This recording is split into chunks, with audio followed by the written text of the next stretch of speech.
across the UK, on DAB+, on YouTube, on your mobile, and on your side. This is Talk.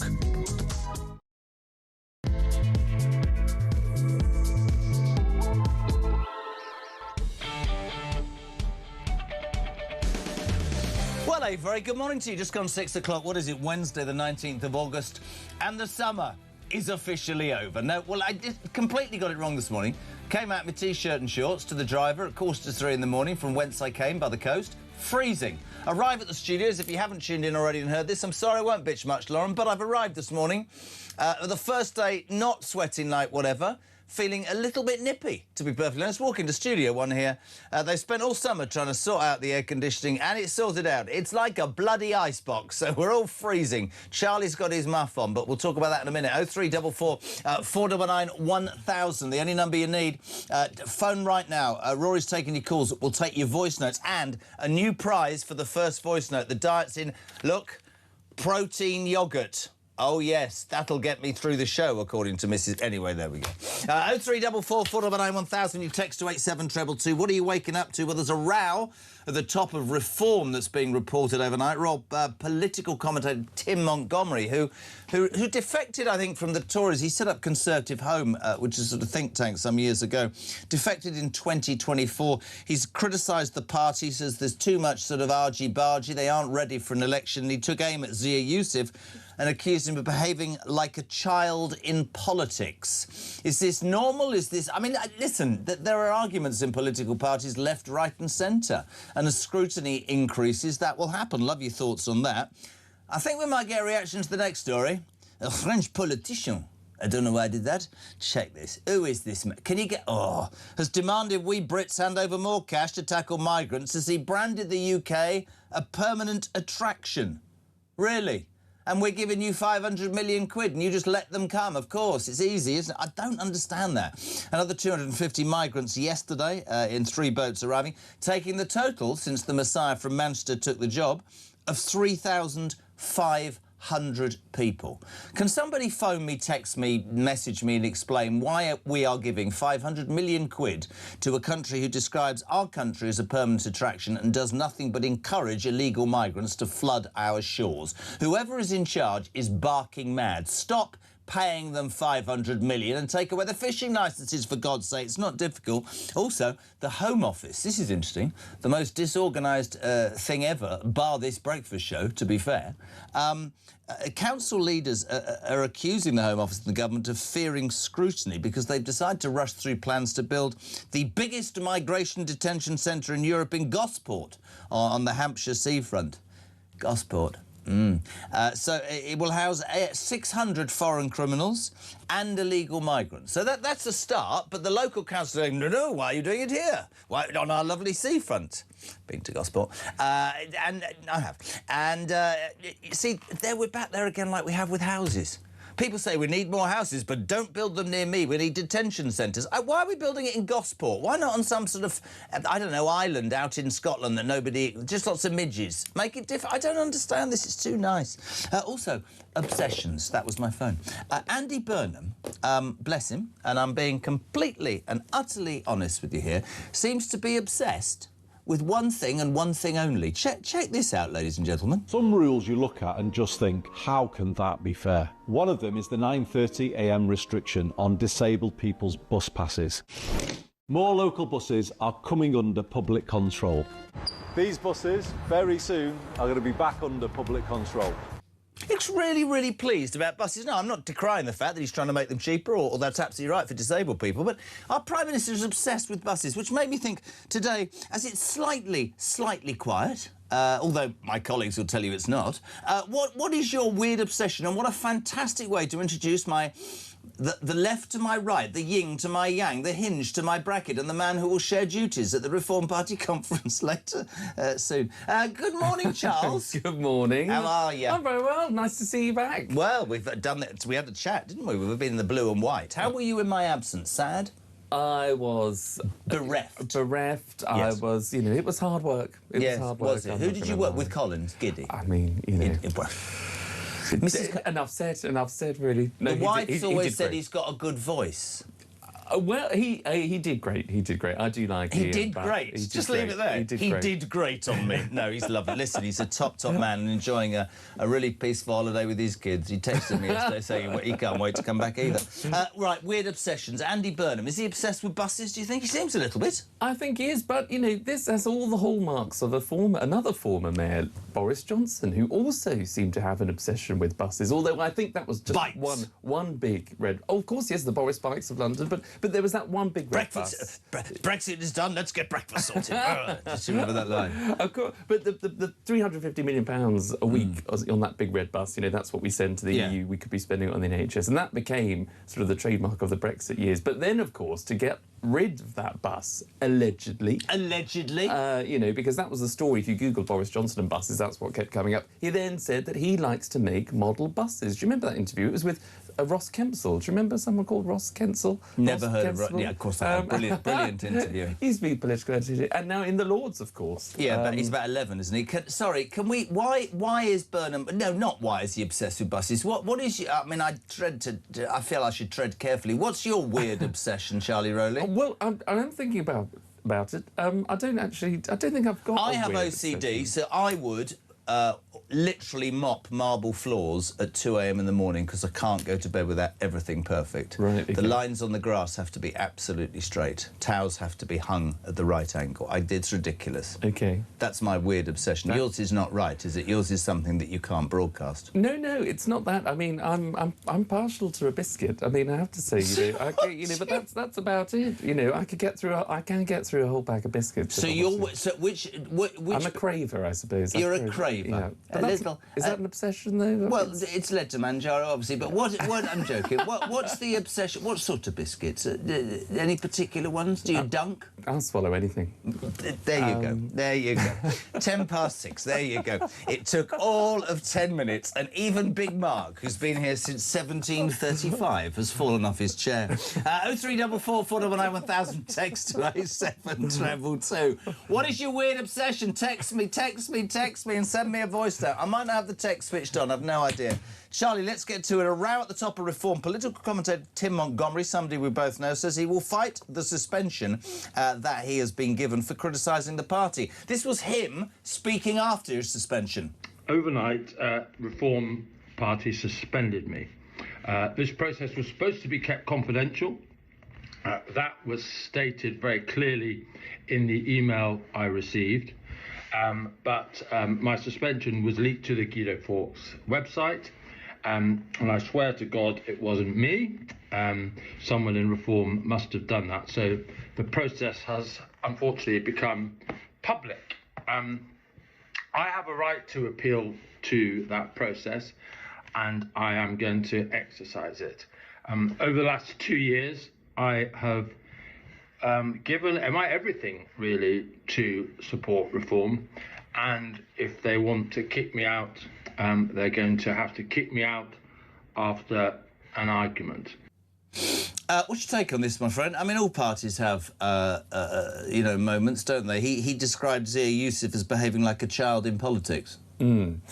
Yeah, I mean, look, it's a difficult one when you are a commentator, a high-profile commentator, as Tim Montgomery is. He's been around a long time. He, as you say, he set up Con Home, which was a website for the Conservative Party, which talked about all things what the Conservative Party was doing. He's set up think tanks. He's been around. He's been a columnist, I think, for the Times. So he's been around a long time and has a lot to say, and is very thoughtful about what he says. Yes, he is. And so he obviously then became a member of Reform, and there was a photo of him next to, I think, it's certainly Nigel Farage, and I think it might be the other one in the photograph, I'm not quite sure. But, he was welcomed as someone that had defected as a Tory supporter for years and years and years to Reform, so it works for Reform then. But he did say at the time, I'll be, critical where I need to be critical. And I suppose that's the balance that you've got to try and tread as a critical friend that is a supporter and also a commentator and, a journalist, as well as someone that's being, a die-hard card-carrying a person that just wants the party to do well, no end, and not talk about the negative stuff. He obviously, I think, has been a critical friend, but some of the language you would question. I wouldn't go around calling, the Shadow Home Secretary, a child or acting like a child. Maybe the phraseology could be different, but A process, as he said, should have been done maybe in confidence behind closed doors. It's obviously become public, and what's interesting is what he said there. I didn't release that. I don't know anything about the validity of this story other than what's reported, and I genuinely don't know. But there had been lots that was being leaked, hasn't there, from Reform about certain issues that might be going on. Was there any sort of interpretation that he was behind that? Was that involved in this? Was that an accusation or something? I sort of touched upon that, I thought. Yeah, I think there has been, because some of the language that he's used in a couple of interviews, describing some of the events within Reform, have the same similar language has appeared in, as a source to Reform or close to Reform. So, but he'd never taken on an official role, had he? To be fair, no, and as I say, he'd been a sort of commentator, but that's the balance I think you've got to strike. Is Tim Montgomery going to? He's not front page of any of the newspapers. It's not real headline news for the country, but it is just another conversation which I think was unnecessary to have about Reform and how they get on with people and how Nigel gets on with people. But also, you'd have to say, to be fair, we watch politicians never make decisions and allow people to stay in parties and maybe, concerted action straight away is the answer. What I always want to say about all of this is, and I will be accused by certain people of being unfair when I say this is to me yet another example, distraction or whatever, away from what really matters. And what really matters is this country is on its arse. This country has for 2 years, and before that by the Tories, been governed by people who don't seem to understand what the silent majority wants. We talk every single day, Charlie, and I'm really serious when I say this. We've got borders that are overrun. We've got a police force that's at best two-tier and at worst non-existent. We've got absolutely the most inconsistent public services. We've got a defence system that doesn't work. We've become almost the laughing stock. We've got the highest taxes in 70 years. And people are feeling, whether it's through energy, through shopping, just through general life, they're hacked off, right? And when Nigel's been criticised because of his money, and a lot of people have jumped on board that. Now we've got Tim Montgomery, then we've got the truth of the matter is that all of those should not distract the people who want and desire and believe in change. And I don't think, and this is no disrespect to Tim Montgomery, that's not going to stop people. That's not going to stop people who believe that Nigel Farage is in fact the answer. And it's not going to change the minds of people who think Reform and Nigel Farage are absolutely not the answer. So for me, we should just get on with what is really important, which is talking about how we are on our arse. My first voice note this morning is about the one thing that I would suspect if you knocked on 1,000 doors, over 900 people would talk about. Morning, Wayne. Morning, Jezza. Morning, Chaz. It's Wayne from Erdington in Birmingham. Old Pierre thinks they're entitled to more money. Come on, they don't deserve the money they've got. In fact, we should be getting it back. Keep up the good work, guys. Yeah, Wayne always makes me feel full of beans because he always sounds so miserable, but we love it. Where is Angry Rob, by the way? He must be on holiday. It's 6:15. That's not me moving on from the story about Reform, but I don't mean to be rude. I want to be talking about a French politician who says we should hand over more money as he branded us a permanent attraction. I'm going to take your bloody fishing licences away. Who does he think he is? Well, you're absolutely right. Just to conclude on Reform, I think you're on the money there, because you're right. And it was David Cameron, not someone who a lot of... David Cameron and Tim Montgomery fell out, by the way. Let's just have that moment. Exactly. But David Cameron made a really, really good point early on when Twitter and when it was called Twitter came on the scene. And in the 1700s. Yes, we remember. And he said, you were there, were you? Oh, dear. But he sort of said, he checked Twitter twice a day, but he said, I'm not looking at it, it doesn't govern my life. But we don't run government by Twitter. And still to this day, I think that is very, very true, because the bread and butter issues that people in this country care about is immigration. It's stopping the small boats. It's immigration, it's energy and net zero, it's cost of living, it's defence, it's all those things. It's wanting your kid to get a normal education. It's wanting you to be... My daughter's 22 and she's had lots of interviews and lots of applications and she's still looking for her first job and she's quite down and she got a degree, a first-class degree from Edinburgh University. And I said to her, that's the way of the world. I'd rather be concentrating on things... I'm just being honest. Absolutely. I remember when I was going through what I went through 7 years ago, somebody gave me some really sage advice and they said, the lovers will love and the haters will hate, and there's no way you're going to change that opinion. And that's the same with politics. But I want my politicians, I want conviction back. I don't care. If you can't stand up and take a bit of criticism, then you're not worth jack to me anyway. Yeah. I don't understand. But if you're running an I'm not going to run an organisation and have somebody who's slagging me off. You're not working for me, do one. That's it. Yeah. And you're not going to work on this breakfast show and say, don't listen to that breakfast show, it's crap. I mean, it might be crap and you wouldn't want to listen to it, but you're not going to work here, are you? Yeah. Do one, go somewhere else. Exactly. And that's why, look, Tim's obviously posted the video that he did. It's in response to what's happened. And... Why wouldn't you keep quiet and fight it privately then? Why would you make a video about it? Now you've got me on it now, see? Well, I didn't say a word for 7 years when I got done. Keep your mouth shut and get on with it and prove the validity of your argument. You can't go and say it's been leaked and then make a video. That makes it sound like you care, or no, not care, like you've been affected. I don't know. Maybe I come from a different world. No. I mean, it's obviously gone public that he was suspended, and he's obviously responded publicly, and I think that will be the end of the matter now. I don't think that there won't be much. It's not going to stop the small boats, is it? It's not going to stop the small boats. There's nothing more to say really about Tim Montgomery. In fact, I'm not going to say any more about it because I don't think it's. I'm not being disrespectful to Tim. I like Tim, but just deal with it. Come on. But it is a message also to, I think, political leaders that don't get so consumed necessarily by the SW1, and that's the postcode in Whitehall, and that's the ask Mary in Rochdale this morning. She didn't. And no disrespect, she didn't even know what the hell this is about. Exactly, and people like Wayne. So if you're, I'm sure he is listening this morning, Nigel, and I'm sure Zia Yusuf is listening to this brilliant. Nigel will be. Don't worry about what somebody has said in The Spectator, or don't worry about little column quotes or sources say, or column entries in our daily newspapers. It's what Wayne is saying this morning. It's about giving money to the French. It's about Mary that you just Hinge, I've missed you. Morning to Margaret in Birmingham. Good morning. JK and Charlie. Andy Burnham will never stop the boats, will never call a Cobra meeting, but he will keep the buses moving. He is big on buses. Good morning, JK. My weird obsession... Oh, here we go. This is because I reckon that Andy Burnham's got an obsession with buses. This is Adrian from Chelmsford. Good morning, JK. No mention of you. Thought I'd get that in. My weird obsession is eating too many cornettos and always pinching my girlfriend Rachel's. And always pinching my girlfriend Rachel's. Or really? OK, not sure. Was it pinching her cornetto or I have no idea. Talk. So Andy has decided to take more buses back into public ownership. How much is that going to cost the taxpayer, says Dave in Colne. P.S. What's happened to the breakfast clubs? Yeah, no mention of a bloody breakfast club since the Messiah from Manchester took over from the dweeb. Well, they've obviously been sorted, haven't they? Well, there you go. Sean's in Bridlington. Have you been to Bridlington? I haven't, but it's... Offered a summer season once there. Were you? I thought it's time to get off and do something else. I'm obsessed by skirting boards. Oh, this is good. I just know where this weird thing is. I can't stand damaged skirting boards and I can't rest until they are replaced. Weird, I know, says Sean from Bridlington. It's the small things, isn't it? Yes, I had a woman once. I was doing this morning for the summer, and a woman was obsessed with fish. We're terrified of fish, and we sort of put up a fish counter, and she came around the corner, she literally fainted. Literally terrified of fish. You terrified of fish? I'm not terrified of fish, no. It's a surprise. Trevor's in Boston. My weird obsession is messaging the Jeremy Kyle show every single day he's on, and only ever once in a while he reads out the message.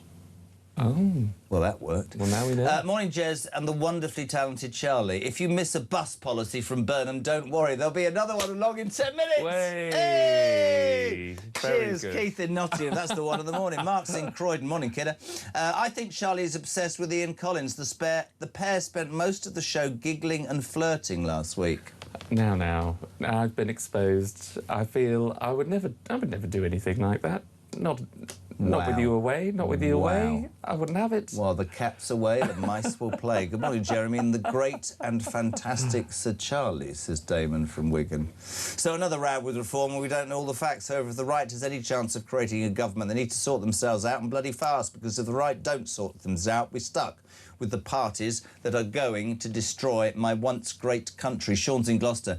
Good morning, JK. And the imposter Charlie, who favours Ian Collins and basically should be... I'm joking. Has Andy Pandy become a bus obsessive? Honestly, he's just as useless as Starmer. Well, I don't think he is as useless as Starmer. He's obviously a much better communicator than Starmer and has been able to... And is a better politician politically. He's done what he needs to do to get through as a politician and as Prime Minister. So he's avoided the media scrutiny, he's avoided a leadership contest, he's avoided Parliament for 6 weeks, and he's now got this chunk of time over summer to just flood without a any scrutiny at all. Without any scrutiny at all. But getting involved, my annoyance, although, again, this is coming maybe from, a Westminster bubble point of view, I don't know, but he's getting involved in absolutely everything just to make headlines, just to be seen, just to be in control. He's like that sort of busybody in the office that likes to keep busy but isn't really doing very much. But, you know that they're there and you know that they're sort of doing a good job. And I think Mark's just made a great point in my ear. It's like local council stuff, isn't it? It is absolutely... You're so right, Mark. It's like I'm gonna appear to be a man of the people by trying to touch on every single subject. I've said this until I am blue in the face. And if I was in that position, I would say to every single person in the cabinet and every single person, there are 5 things or 4 things or 3 things, and that's all I want you to sort out. That's all I want you to talk about. We have to have our finger on the pulse of the British public, and stopping the boats and ending net zero and doing something about drilling to get our energy prices down and doing something about the cost of living as a result of that and doing something about our defence. It's simple to me. I don't even understand what... There's no disrespect to buses. There's no disrespect to what else is he talking about? Strawberry yoghurt? I don't know. But this is the thing. Serious politics. Absolutely, and that's what people want. And and I know he's not been there for very long, but you will get caught out eventually. There's no good sort of having these big announcements about buses and capping them again at £2, which they were. He hasn't had before. To justify anything at the moment. Exactly, and talking about making it easier to unsubscribe from apps and subscriptions. The Prime Minister should not be getting involved in that level of detail. Sending an alert across the country not to light a barbecue massively backfired, I think, by the way, because I don't know if you received. We had a man on yesterday. He said he was in the middle of having sex with his wife, and it put him right off. Where were you? I was actually in bed. Not with that. Not in the same sense. Morning, Louise. Good morning, everybody. It's Louise from Sheffield. This France money thing. I can see both sides of the story, to be honest with you. France should be doing more. However, we shouldn't be giving everybody the benefits in the world when they come over here. And we have made it incredibly attractive for them. And I think we're making the job very difficult for the French.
Demonstrate to the public that you are doing everything. But the key thing here, as you say, he's the Prime Minister. he has the power, as did previous Prime Ministers, to do things like build more prisons and failed to do so. This has been the first real test of Anti-Burnham, where I'm going to please everybody, I'm Mr Nice Guy, Dan Hodges thinks I'm great, and then he's failed it at the first attempt. I don't think he's... I don't think I've been reading your columns, Dan. I mean, come on. You think the sun shines out of his backside.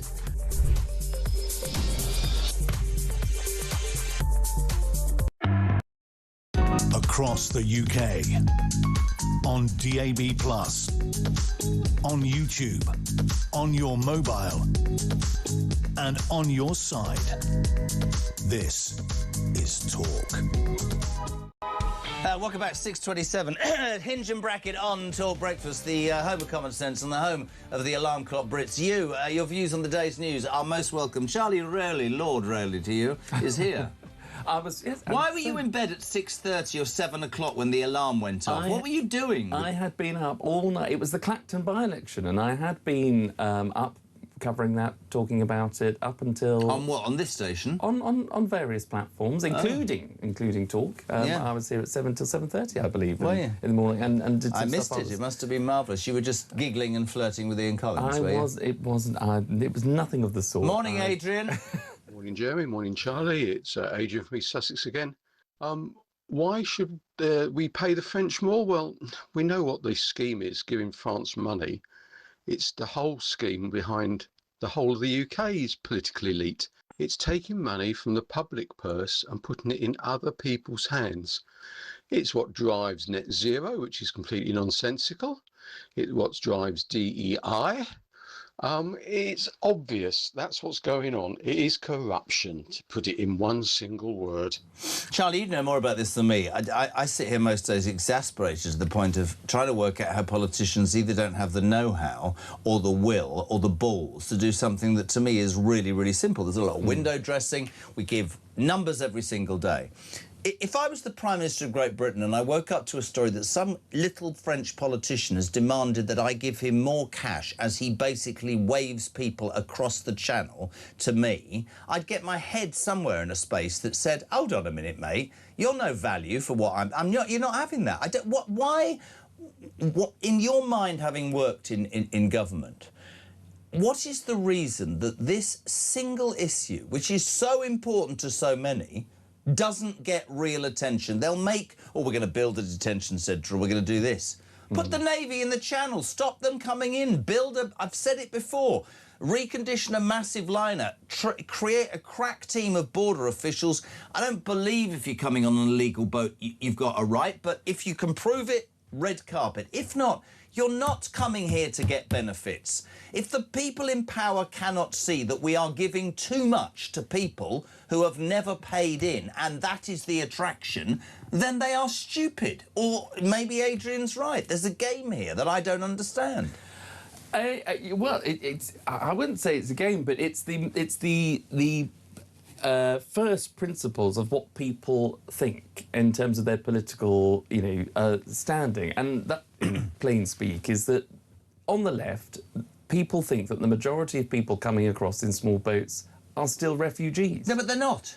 Well, I agree with you. They're not. And how do they answer their working class voters who can't get any benefits or can't get any help or can't get any breathing space to try and survive? Why does nobody look a left-wing politician in the face and go, they have to cross 7 countries? You're talking crap. Well, and you had a brilliant interview, I remember not so long ago, with Christine Jardine, is it? Who's on, from the Lib Dems, who couldn't get through to, just to say, look, they are not all refugees. They're not asylum seekers. They are largely men, economic migrants, chancing their arm at a better life. No harm there, but you've got to do it the proper way. If you want to come to the UK, apply like everybody else. And I agree with somebody who said to me this morning, if it's less attractive, they wouldn't come. And this is absolutely, and this is where we were just talking about Burnham, and he's talking about buses, talking about making it easier to unsubscribe to things, he's talking about barbecues, he's talking about 20% off VAT in hospitality that his predecessor put up in the first place. So he's unpicking a few things, going for the low-hanging fruit. But when it comes to the issue of small boats,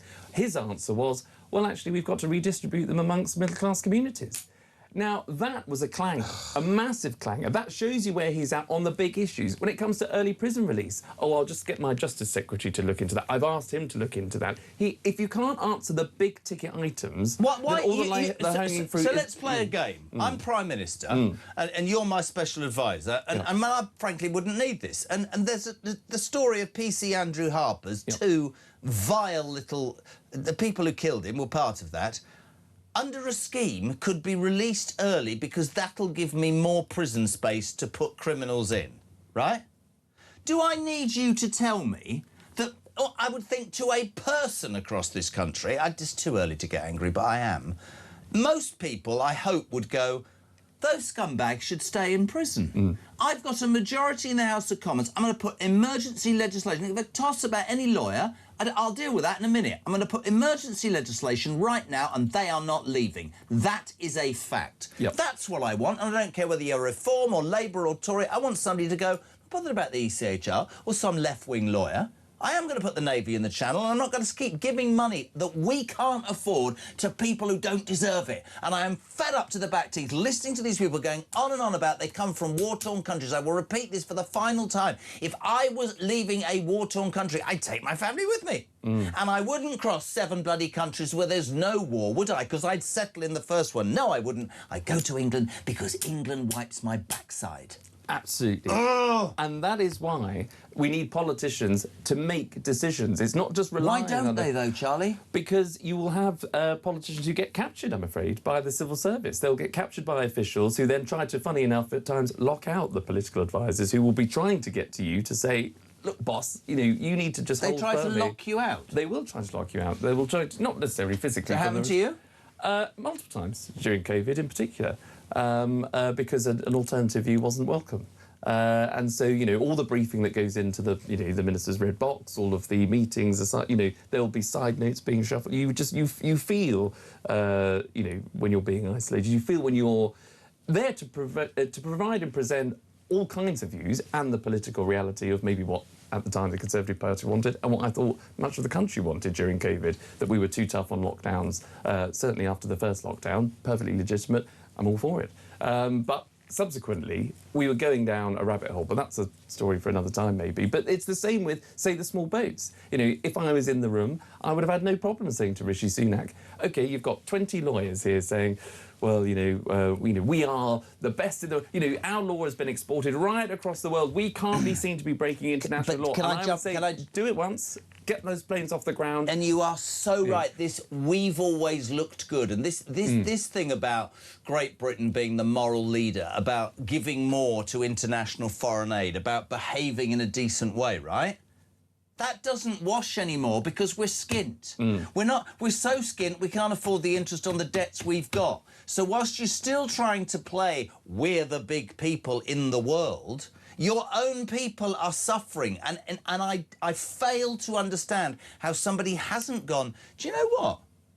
Do you know, when Boris won the election, he stood up. I mean, honestly, somebody said, oh, it was great. It was as simple as anything. Let's get Brexit done. 52% of the public had voted for it. Well, 52% are going to vote for him, aren't they? Let's get the boat stopped. It's not rocket science. I don't give a damn about being told that if I leave the ECHR, I'm going to be like Russia and Belarus. You can shove it. I'm sick to death of people who seem to make excuses. And I know they'll go, oh, that's so unfair. You don't know what it's like. Well, go and ask a young girl that's been attacked or a family that have people in an HMO that are walking the streets. I did my bit about Bournemouth the other day with Harry Redknapp. It was appalling. I don't care what anybody says. I'm not going to lie about what I see. Of course there are people who suffer in the world. We proved that with Ukraine. But I do think, and I say it every day now, mate, to the point where I'm boring myself, the silent majority have woken up, and it's not even our country, it's our money. It's our future, it's our kids' future. Totally, absolutely. But if you take the view of someone who is, maybe part of Burnham's government, who would say, well, OK, yeah, we need to distribute people that come, that are stop them coming. Stop them coming in the first place. But if he can't do that or doesn't recognise it, as we do, He will say, right, well, we need to distribute these people right across the country, but also he will still want to talk up. You know, he'll be presented daily with figures from the Treasury for him to be able to say what a great job he's doing. So, you know, everybody moaning about these immigrants, whether it's legal or illegal, we're still the fastest growing economy in the G7. We're still firing on all cylinders. We're able to cap buses at £2. We're able to cut VAT by 20%. We're doing great. So all these naysayers, all these people on the right that just want to talk down our country, don't listen to them. Don't listen to people on the right or the far right. They don't know what they're talking about. They're just angry, you know, little Britons. As a lefty, you know, if I'm the Prime Minister, believe in that, you know, immigration is for the good. We're a compassionate society. All these people are fleeing persecution, and we should give them a home. Well, Prime Minister, I think you're an idiot. But that would be some of the advice that he'd be getting from people on the left. Do you hear it day in, day out on shows like this? Honestly, listen to this from Tim in Winchester. This, I'm so with you. Good morning, Jez and Charlie. My girlfriend wants to visit me in the UK.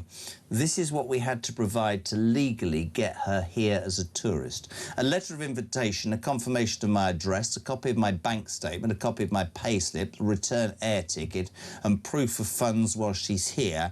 And we paid £135 for a visa. Should have come on a boat, shouldn't she? Well, yeah. I mean, that's the country we now live in. Good morning, Jeremy and Sir Charlie. What's this, Sir Charlie? Did he unite you with his big sword? It's only a matter of time. Give Burnham credit. I haven't heard him once talk about breakfast clubs, or is it only a matter of time, says Trevor in Harrow. This is quite interesting. The French MP asking for more money is a bit of a liberty, but he also has a very good point. The UK is a permanent attraction, says Dan from Suffolk. Yeah, agree, we need to do something about it. The best way to stop boats is to inform the French that every boat leaving France will forfeit a fishing licence. Couldn't agree more. Charlie and the icon, Jez and the icon that's Charlie. As far as I can work out, in his first month as PM, Burnham has done the square root of saving people a quid on bus fares. That's about it, says Rog. Richard's in Leicester. Have you been to Leicester? I have been through Leicester. Good. Have you? How did Leicester feel? I don't, honestly, how did Leicester feel about that? Morning, Jez. Charlie Burnham is just Charlie Burnham? Oh, I see. Morning. No, absolutely no dictation. What's it called? Punctuation here. Morning, Jez. Charlie Burnham.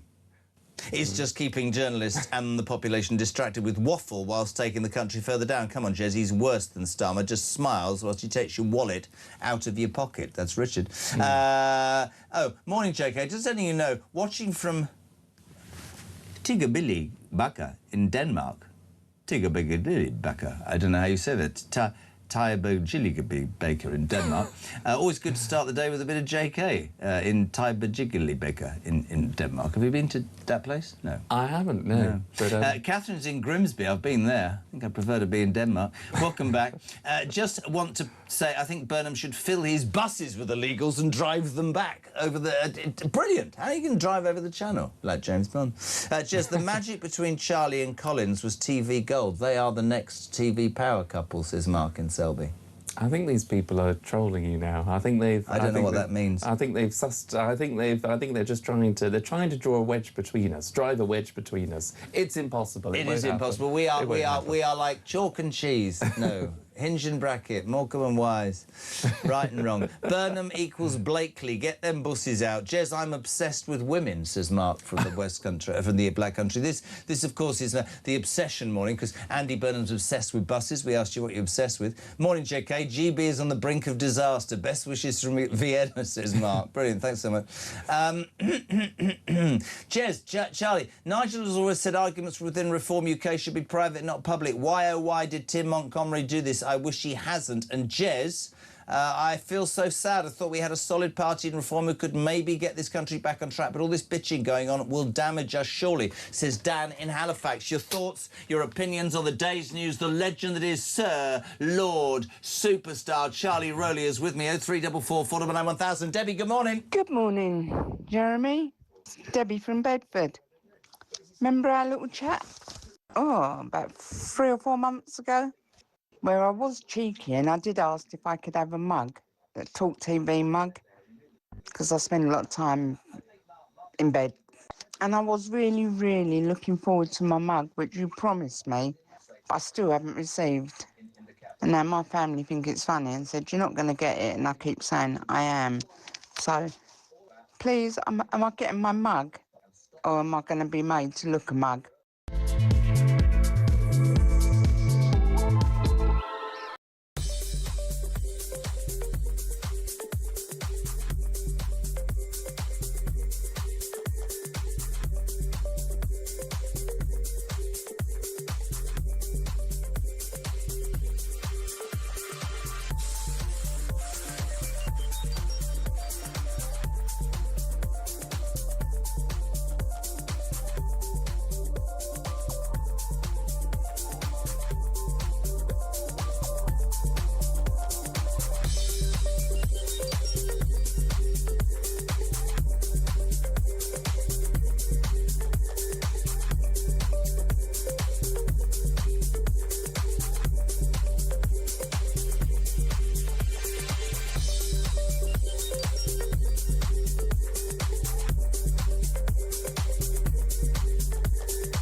Across the UK, on DAB+, on YouTube, on your mobile, and on your side.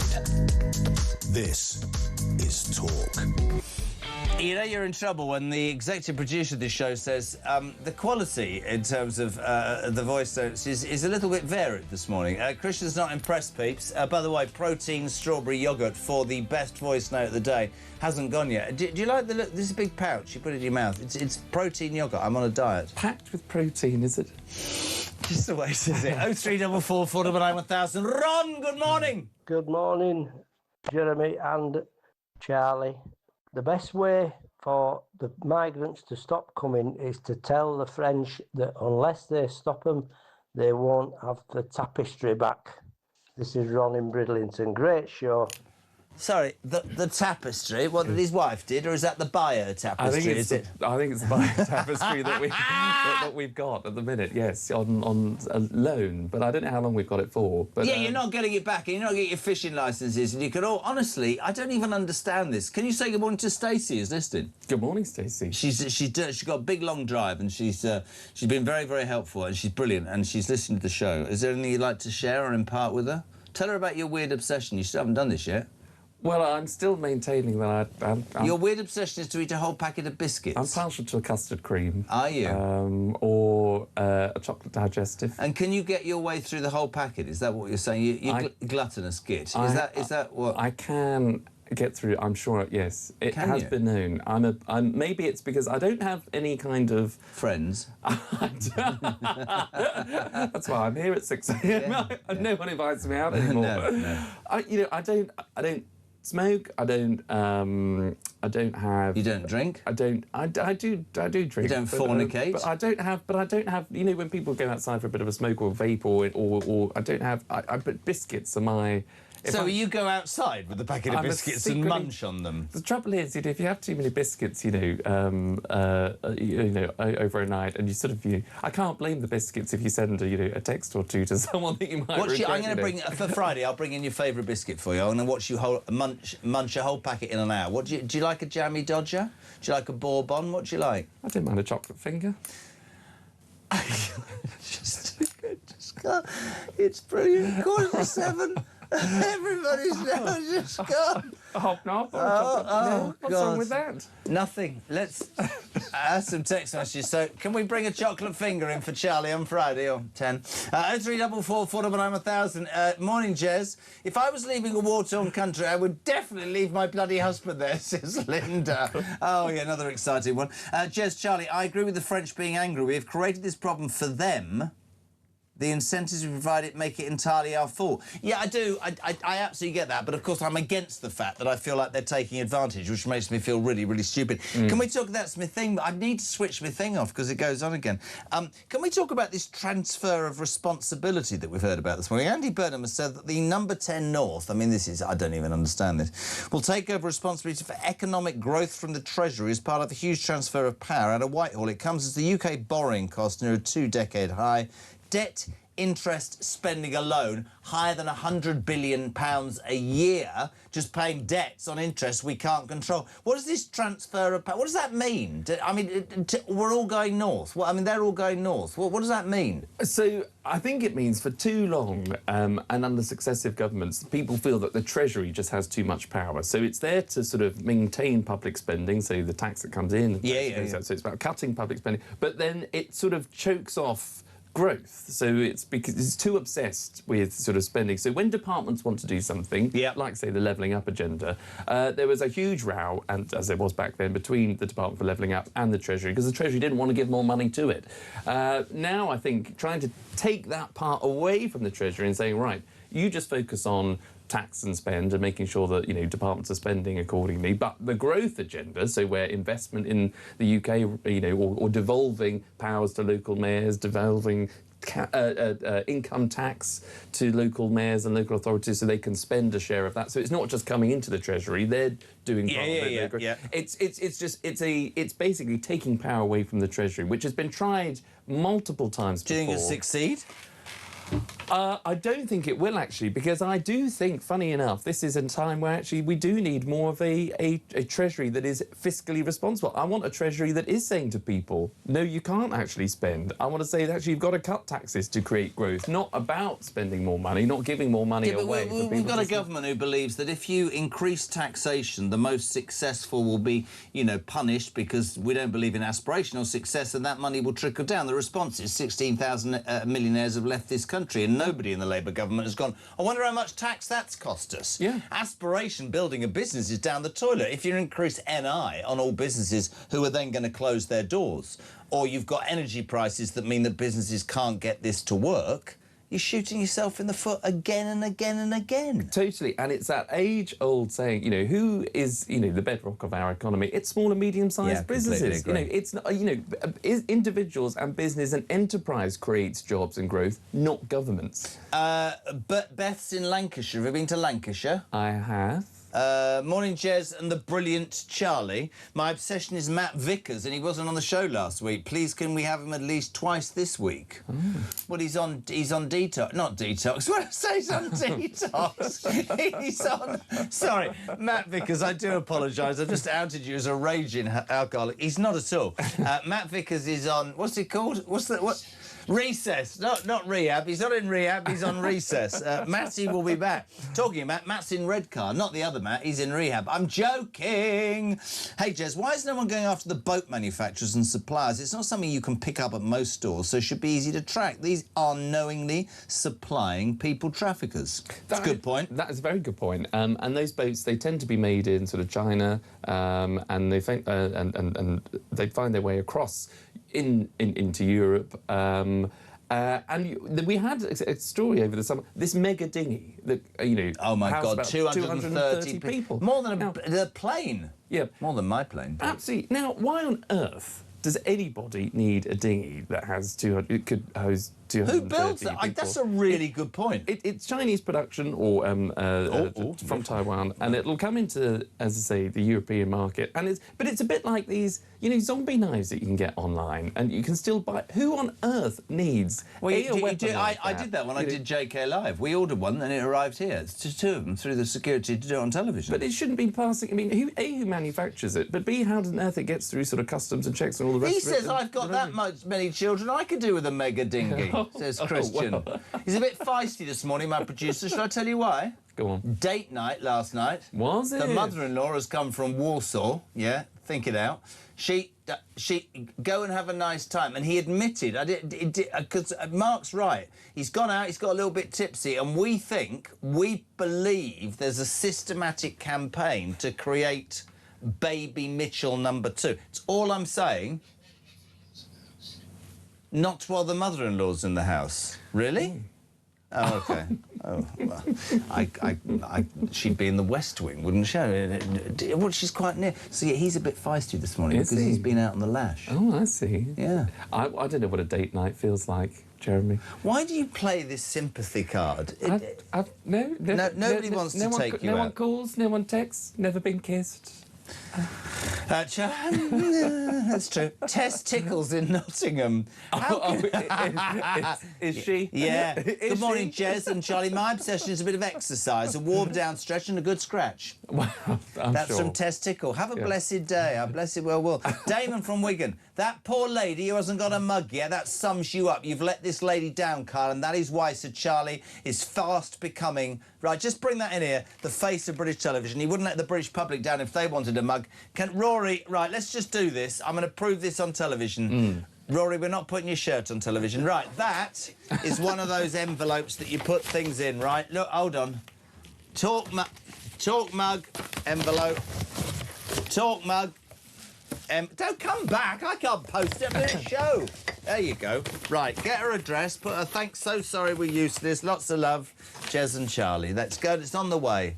Can I just bear in mind, for a company that's taken them 14 weeks to sort out the air conditioning, if you think that's going in the post before next year, you're absolutely wrong. It's going to have to go down to the post room where the man's going to have to tick the box, but he's on holiday for 2 weeks and it was on the trolley, so you might get it for Christmas. But the mugs are on the way. There you go. So Damon, don't be horrible. JK, Andy from Bournemouth. I'm obsessed with talking about the weather. It's raining in Bournemouth. Good for the grass, the rain. Quite right, too. We need a bit of rain. Although I'm slightly... Wet around the edges, what? Well, I've been a bit sort of... The weather has affected me quite a bit, Has I it? have to Why? say. It has... I'm not one of these that are going to say it's too hot or it's been too hot, but it has been too hot. Oh, don't you start. You're not one of those people, because the minute it starts, oh, it's too wet, too cold, too rain, too dark, It's been summer, man. I know, and I've been... Stop all the doom and gloom. Have a glass of English sparkling wine. Well, I should have done, really, but I ended up just having lots of naps in the afternoon and coming out more in the evening than... you came out in the evening, did you? Then I've been staying inside in the afternoon. I love you, Charlie. But I'm not one of these people who are now going to start saying that we need to... I mean, we should have built more reservoirs, just a bit, probably, to deal with it. But we're surrounded by water. You can purify it, you can make it I don't want to be ever saying to people that I would condone breaking the law, but I got past the hosepipe ban because, did you not hear this? My pipe now identifies as a watering can, so they can sod off.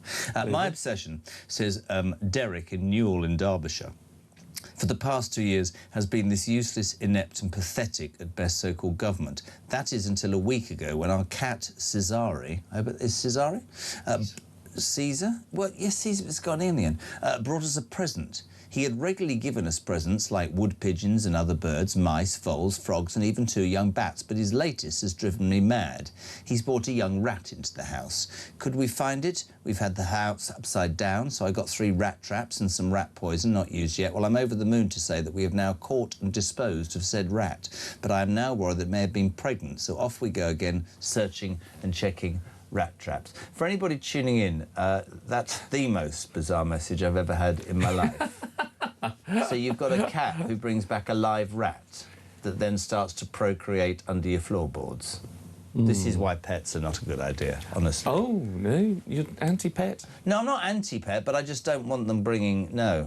Those kinds of presents aren't necessarily... You're into animals, aren't you? I like cats. Do you? I've got a couple of cats at home. Have you? Well, in family home, not in London. You're not allowed there, though, are you? You're not allowed to go to the family home. Not since the incident. No, the incident wasn't great, so he's been estranged, which is why he doesn't get to leave the house. But I did think about getting a dog at one point. Did you? Yeah, because... What sort of dog would you have got? Oh, just a small... Dachshund or Jack Russell or something. Something like that. No, I think a Jack Russell, but they are, but I live in a flat and I'm not sure if that's the best thing. They'd be great company for me. You're painting a very sad and sorry picture. Let me tell you all the truth here. This man's got a life of Riley. He's out every single night on the sauce, having a wonderful time. We love having you on this show. Your weird obsession is biscuits. You're very honest about reform. You're very honest about Andy Burnham. Do you, just very quickly, do you think Burnham will call a snap election, as many people are talking about now? I personally don't think he will, because I still think there is too much risk. Yeah. In his mind, I think, because he's got until 2029 at least. You know, he's got 3 years. He can be prime minister and do a lot of things. If he calls a snap election now, he will lose seats for sure. He doesn't know what kind of predicament he'll find himself in, and his authority will be waned when you lose seats. Debbie's been on again. Morning, Debs. Oh, thank you so much. You've made my day. I love you. Thank you. That's one great bit of news. Now we just need to get rid of Labour, and then I'll be a happy little girl. Thanks, guys. Guys? It wasn't guys. You didn't do anything. I did it. We're trying to get rid of Labour. The mugs are sorted. Charlie, we love you so much indeed. What are you up to today? Nothing, no friends, hasn't got anything. No friends, no. I might go for a little swim this afternoon. How about that? He'll be outside this studio for an hour waiting for the restaurant to open because it's the subsidised breakfast. 03 44 499 1000. Text to 87222. You would talk breakfast for home of common sense. That was Charlie Rowley, Lord Rowley, back on Friday. We're back with Nigel Evans, former Deputy Speaker of the House of Commons, discussing everything that's happening. That, my friends, after the news at 7 on Talk Breakfast.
Not so small boat crisis.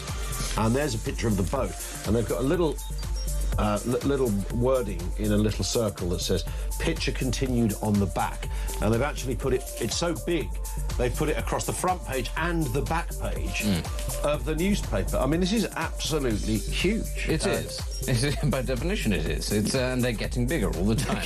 What's not really sure that you can call it a small boats crisis anymore. It's a 49-foot dinghy.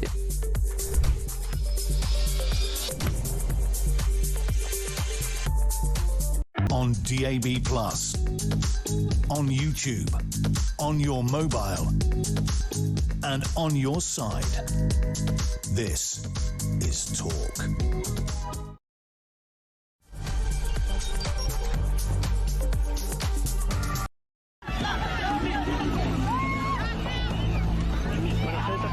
The entire city is being overwhelmed, and there are people who bear direct responsibility. Those responsible are the national government, led by Pedro Sanchez and his ministers, as well as Mr. Marlaska, and of course, the European institutions, which have completely failed in what's supposed to be the European Union's external border. Which country in Europe wipes everybody else's backside but its own people? Here. Well, Morocco, of course, is hosting the next World Cup. I mean, are we suggesting that... Oh, don't start me on the World Cup. We'll get the country that is hosting the next World Cup is too unsafe. It's so unsafe. Oh, great point. That people have to cross continents to come to Europe. And, of course... It's just invading the country. And what that is weak law, bad management, but very liberal law. They passed a couple of laws, and people read. You know, people are smart. They read from other countries, and they swam that 3-mile sweat law, however they got in, but nobody's seen anything like it. That will look good compared to what's going to happen to the United States. The biggest thing, the worst thing that Biden did is allowing 25 million people into our country.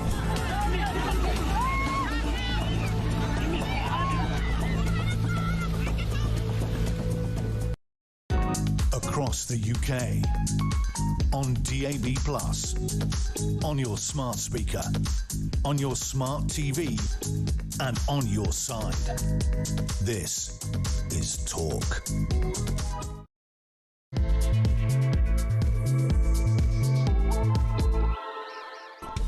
Welcome back or welcome along. Where you been? Just gone 7 o'clock, Wednesday morning, 19th of August. You were Talk, of course, the home of common sense and the place where your views on the day's news are always welcome. 0344 499 1000 is my telephone number. You can send a voice note on that same number, apparently via WhatsApp. I don't know what it is.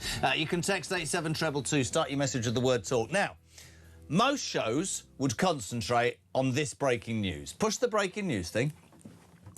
Oh, there we go. Inflation is a shock. But actually, let's just do this, right? If you've been shopping recently, you've been to a petrol station or you've been to buy anything, you'll know that everything's more expensive. So it is no shock to me that inflation has just risen to 2.9% due to energy bills in July. So inflation, which is supposed to be kept down because otherwise prices go up, has gone up. Is that a shock? No. Do we need to sit around and talk about it? No, because we're screwed. And shall I tell you why we've got no money? Because we give money to lots of other people. I'm more interested in the fact that a breaking exclusive YouGov poll, which gives me great confidence in you, the British public, more Britons believe that efforts to stop small boat crossings are more likely to succeed by standing up to the French rather than cooperating. A majority of people now saying, do you know what? We're weak, aren't we? We're lily-livered. We need to just say, no, you're not having your 500 million quid. No, we're going to do something about benefits. We're going to do something about making this country less damn attractive for people to come here and sponge off us. Oh, that's going to upset the left. How can you say that? They're all coming from Eritrea. No, they're not. And by the way, France isn't a war-torn country, so stay there. Oh, no, I know why. It's a tent.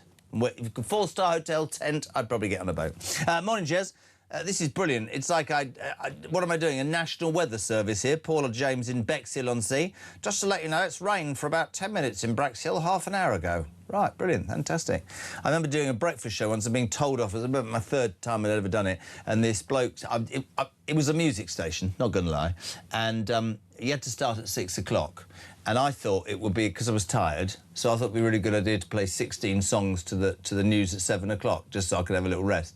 And this bloke left a really angry message going, I need to know what the weather's like today, the traffic... And so I literally went on there and said, look out the window, you lazy git, got told off. It's true, isn't it? I don't need to tell people what the weather's like. Just have a look out your own window. Morning, JK. Where's Charlie? He's gone. Oh, he's back. What is he back? Well, he's just walked through the door. Why? Come back on. We don't care. Everybody who lives in the real world knows that if you're getting deeper in debt, you have to cut your expenditure and prioritise your spending. Why anyone would think, for example, 100 million for a bat tunnel was a priority is beyond me. Trevor, don't start. Can I have a Talk TV mug note? You don't start that rubbish. We haven't got the budget. Yeah, you can if you want. From Bet. Oh, Bet. Never mind. Jez, surely the reason so many are able to reach the French coast is due to the open borders throughout Europe, which enable smooth passage to the boats. Completely agree. And I also am one of those people who believe, and I mean this, that Europe is less likely to help us, right, because we left the European Union. And I think there's a way that they're trying to punish us as well. Sean Cooper, you can order the mega dinghies online and have them delivered to your door. Let's order a mega 230-seater dinghy and get it delivered to News UK, and we can put all the people who are... Never mind. Morning, Jez and Charlie. At what point is Burnham going to go grey? Don't start... Why does this have to be a discussion? Doesn't normally take long, and Burnham is creating the conditions of stress for himself to go grey. Dean in Cornwall. There are ways to avoid going grey. Mark and I haven't reached out to them yet. 0344 499 1000. Let's go to a man who also doesn't know what Grecian 2000 is. A man who was the Deputy Speaker of the House of Commons, former Conservative MP for the Ribble Valley, now writing a book that's taking him on a world tour, so we don't know where the hell he ever is. Morning, Nigel Evans. Good morning from Bromley. And can I have a Talk mug as well? Because I've just got this one with Adam Bolton on it, so, you know... Well, I don't know what to say about that. No, I think you need to get rid of that. Yeah, right. Can you get one in the post to Nigel Evans, please? Poor bugger. You're in Bromley. That's nice. How are things? Anyway, I haven't spoken to you for a couple of weeks. Have you missed me? No, they're all right. I have been wandering around. I went to Dubai for 10 days to write my book, and so I'm very pleased with the progress that it's making, Jeremy. So, is it a genuine question? I found it really hard. Do you find it hard or do you find it easy? Do you have moments when you get inspired and moments when you'd rather just seriously tear it all up and start again? No, I'll tell you what it is. I did 8 chapters out of sequence on my trial, and I was exhausted after doing that, and so I almost lost the will to carry on writing the book, and so I stopped for about best part of a year. Yeah. And I've now restarted, and I'm really enjoying it. I'm up to 1997. So I'm still not in the book yet, no? No, I'll tell you, do you remember the Winchester by-election when Jerry Malone lost by 2 votes? He went to the High Court and the High Court found in his favour and they rerun the election and he lost by, I think it was 23,000 in the end. Couldn't make it up. Oh, brilliant. Now, my friend, I want to ask you about this. I mean, a French politician overnight, I can't even say his name, has demanded Brits hand over more cash to tackle migrants as he branded the UK a permanent attraction. 250 more migrants arriving on 3 boats on Monday night, taking the total since the Messiah of Manchester took over, 3,500. Also, the other great story this morning, Gosport. Apparently the Home Office are rushing through plans to build one of the biggest national migrant detention centres on Gosport seafront. It's going to house 600 foreign criminals and illegal migrants. You and I have talked about this incessantly. Who the hell do the French think they are? Can you, as a politician of 30 years, explain to me? Imagine I'm the Prime Minister and I'm going to say this to you, Nigel, why are we giving the French 500 million quid when they're basically letting people come through and just standing there? What are we doing that for? That's right, yeah. They're only stopping 1 in 3 boats, so 2 in 3 are getting over. This French politician, I can't pronounce his name either, what he's asking is for even more money. Now, it's not just 500 million, because, as you know, they're also going to give a bonus of 150 million. For what? I'm not exactly certain. But this guy is right when he says that the United Kingdom has become a permanent attraction to these illegal migrants. They're absolutely spot on. We've become the theme park for France, where they're offloading all these illegal immigrants that have come into France. It's not a war zone. I was in France just the other day. There is 10 million Brits who go to France every year. And they don't go to war zones for their holidays. France is absolutely superb. And if they are genuine asylum seekers, then, of course, they ought to be claiming asylum in the first safe country they go to. I suspect France isn't the first one. No. They could be claiming it in Greece or in Italy. None of these are war zones either. And we are picking up the dregs of the rest of Europe. They're happy to see them go. And it's costing us absolutely billions of pounds. The hard-pressed taxpayer. We've got all this meddling, the tinkering. I call him the great tinkerer, and that is Andy Burnham, who talks about shutting down the Treasury here, shifting it to the north. It doesn't really matter because the United Kingdom is broke. We've run out of money, and we are spending the borrowings, the ever-increasing borrowings. Never mind the inflation. It's no wonder inflation's just hit 2.9%. Jeremy, it's because the government is spending money it hasn't got. Yep. And this year we are borrowing £135 billion. The interest alone this year is £109 billion. And to put that into context, we're spending £65 billion on defence. Now, if we were only shifting more of that money onto defence, we could get it into the channel and stop these boats from coming in the first place. So I have to ask you, of 30 years' experience, what I ask all politicians, because I don't understand it genuinely, why in the name of God can't the common sense view that you've just quite brilliantly outlined, why doesn't that permeate into the brains of one of the people, be it Shabana Mahmood, the Prime Minister, whoever? What is it? I mean, I have somebody here says, listen to this, Paul in Mercia. Good morning, Jez. Labour want to open borders so they can increase their voting base. Is it that? Or is it this obsession that we have to hold on to the belief that, you know, Great Britain's great and you know, it's always been important that we show the world how good we are? Because I'm with Paula. She says, whatever happened to charity begins at home. You have to think about your own people at this moment, especially when you're skint, don't you? Yeah, it does make you think why it is that the government aren't getting a proper grip of this. If they only had as much focus on this as they do on spending taxpayers' money, then surely they can come up with some effective means of doing it. I read in the papers today, for instance, that the Home Office, which of course is in charge of all these illegal immigrants coming in, are spending £4.5 million on electricity charging points in order for the civil servants who bother not to work from home but actually come into the office so they can charge their electric cars. This money ought to be all targeted towards stopping these small, but well, they're not in small boats anymore, Jeremy. 230 came over on one boat.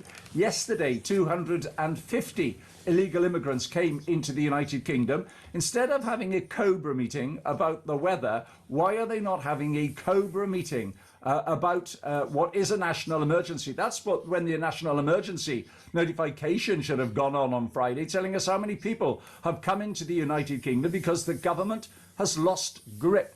It has lost the grip and the desire and the need and the focus to stop the illegal immigrants coming into the United Kingdom from the first place. All Burnham cares about is all these people are coming in, whether they should go into the leafy areas of the United Kingdom, instead of focusing on the core problem, which is that they're coming into the United Kingdom in the first place. If you were Prime Minister and I was asking you this question, how would you answer it? You made a commitment in your manifesto, Prime Minister, to stop the boats. Does that start from day one, and if so, how? Yep.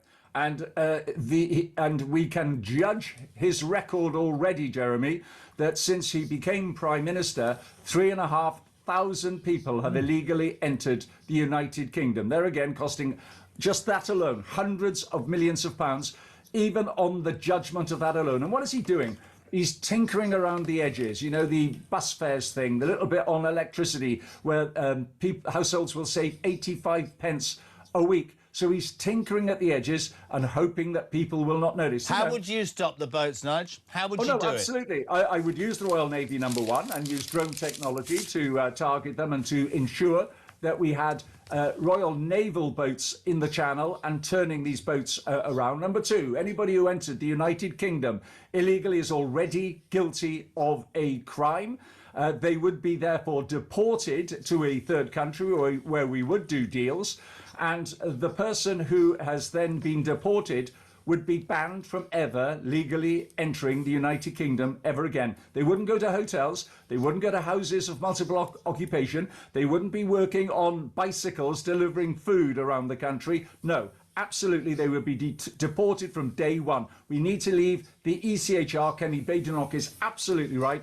We've got to take back control in the United Kingdom. We don't want lefty lawyers who take politicians to court who are only trying to defend our island. Couldn't agree more. I've always said that one of the big issues for me is this detention centre, and I'm not upsetting the Scottish by saying this. I'd find an uninhabited island in Scotland and build somewhere that, not nastily, but it billets, and there will be midges, and it's not 4-star, but big argument overnight as well in Gosport in Hampshire. Don't know if you heard this. The local council leaders have accused the government of fearing scrutiny by rushing through plans to build one of the biggest migrant detention centres on the seafront in Gosport, will house 600 foreign criminals and illegal migrants. How do you feel about that? I think it's bonkers. And there again, what are they doing? They're focusing on where are they going to put the illegal immigrants rather than focusing on how are they going to stop the illegal immigrants. They should be focusing on spreading the misery around the UK. They just need to be focusing on what is necessary to stop the boats, and they're just simply not doing it. We know France we've got gendarmes on the Calais coast waving goodbye to illegal immigrants who are getting on these boats. Once they're on the boat, they are deemed that it would be dangerous to stop them. So the gendarmes, all they do is advise them how dangerous it would be for them to go, and then they wave them off. And then, of course, the United Kingdom welcome them in. And, of course, as I say, they're looking at places like Gosport. It could be anywhere. Yeah. No place is now safe from Andy Burnham wanting to spread the misery. Listen to this, Jason from Bristol. Just one question to you and Nigel. If we have to go into the Channel to collect these immigrants because it's unsafe for them to carry on, then the French are surely breaking international law by allowing these unsafe vessels to leave their shores in the first place. Yeah, well, didn't one catch fire the other day? Yeah. And then it was sent back to France. And so what does it take? It takes for us to what? Set like... I'm not suggesting we do that. Of course I'm not. But the reality is that when there was an emergency, they were very happy to take that boat back. And so France should take the responsibility of taking these illegal immigrants back. It's about time the European Union got a grip about They're not going to on our immigrants. case, though, are they? Because of Brexit, they were never going to favour us. No, They're well, very happy for us to be screwed over, I would imagine. Yeah, the Brexit thing is absolutely a red herring, because even when we were part of the European Union, the the Dublin Protocol didn't properly work. We were hardly sending any back. And of course, Jeremy, we've got this one in, one out scheme now with France. Yeah, it's so brilliant, that we are able to send illegal immigrants back to France, but they can send legal asylum seekers to the United Kingdom. But we are taking in more than we're giving them. And it's only a fraction of those that are coming into the United Kingdom, an absolute small fraction. The reality is, you forget the one in, one out. The fact is, it's one out and it's thousands in, and that is the real problem. And that's why they're looking at places like Gosport and other parts of the United Kingdom, houses of multiple occupancy. We're all supposed to go hallelujah when the Home Office, they've now discovered TikTok, haven't they, are putting out their own little videos saying how wonderful it is that they are reducing the number of migrant hotels around the country. But the reality is that they're not reducing the number of illegal immigrants into the United Kingdom. They've got to go somewhere. Mate, finally, you're great. We love having you on. Andy Burnham, to me, seems slightly obsessed with buses. Would you agree with that? Yeah, absolutely. Watch this. Watch this. Andy Burnham's obsession. Some rules you look at and just think, how can that be fair? One of them is the 9:30 a.m. restriction on disabled people's bus passes. More local buses are coming under public control. These buses, very soon, are going to be back under public control. I reckon, Nigel Evans, it's a weird obsession. So the only way to get through the madness of this show on a daily basis is to have a little bit of a light-hearted ring, because otherwise we'd all end up being so depressed. Any weird obsessions you're prepared to broadcast? Mine is mopping the floor, the marble floor at 2 o'clock in the morning, because I can't bear mud all bits. I'm terrible. Oh, well, I'm sorry about that. I'm sure that there is a therapy available for you, Jeremy, on that front. Obsessions. I guess I've got an obsession with the news. You know, the 24-hour rolling news media. As soon as I wake up in the morning, I reach for my phone, I switch it on, look at Twitter or whatever it's called these days, and I start scrolling, and I just can't stop myself. Literally, I can barely see, and I'm looking to see what the main breaking news is. And on Andy Burnham and his bus front, talk about tinkering. That measure that he just announced is going to cost the Treasury £60 million of taxpayers' money. Really, and that's whether there's a total uptake on it. It is literally tinkering. If you go to places like the Ribble Valley, there's hardly any buses in most of the villages, Andy. Maybe Andy ought to get on one of these wonderful buses and start to get out a bit more, start to talk to ordinary people and just listen to what they've got to say. Whenever Burnham puts up one of his tweets, Jeremy, I always go to read the remarks of the ordinary British people and what they've got to say. And sometimes I'm crying laughing because they don't hold it back. Let's put it that way. You're a good man, Nigel. Good luck with the book, and thank you as ever. We love having you on every single week. He's in Bromley next week. He'll probably be in Australia. And Nigel Evans, former Deputy Speaker of the House of Commons, thank you. 7:20. We're live across the UK for Wednesday, August the 19th. JK until 10. On the way, Robert Bates from the brilliant Centre for Migration Control. Your calls, your texts. We'll talk royals this hour as well with Dickie Arbiter, former Secretary to the Queen, a very important man, knew my father. And Dickie Arbiter, this is a big news story overnight, royal-wise. Earl Spencer, the brother, of course, of the late Diana Spencer, is writing a tell-all book. There was also some amazing footage yesterday from a woman who I think really deserves some credit, Queen Camilla. She's turned it round big time, and she was talking about how she was dealing with her husband's cancer diagnosis. All that with Dickie Arbiter ahead of 8. And next, Robert Bates and Talk Breakfast.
I've been seeing a lot lately in the right-wing press, write-ups about Kemi Badenoch. Isn't she doing well? There's a renaissance of the Conservative Party. Her personal vote seems to be going up. You know, the public like her. They think she's competent. They think she's decisive. And yet, the election results in Gorton and Denton and the Manchester mayoral recent election, well, it tells a very different story where the Conservative Party itself seems to be losing deposits. It's doing so badly. The Conservative Party is certainly not strong enough to be spending a lot of effort in by-elections where it doesn't have a cat's chance in hell of winning.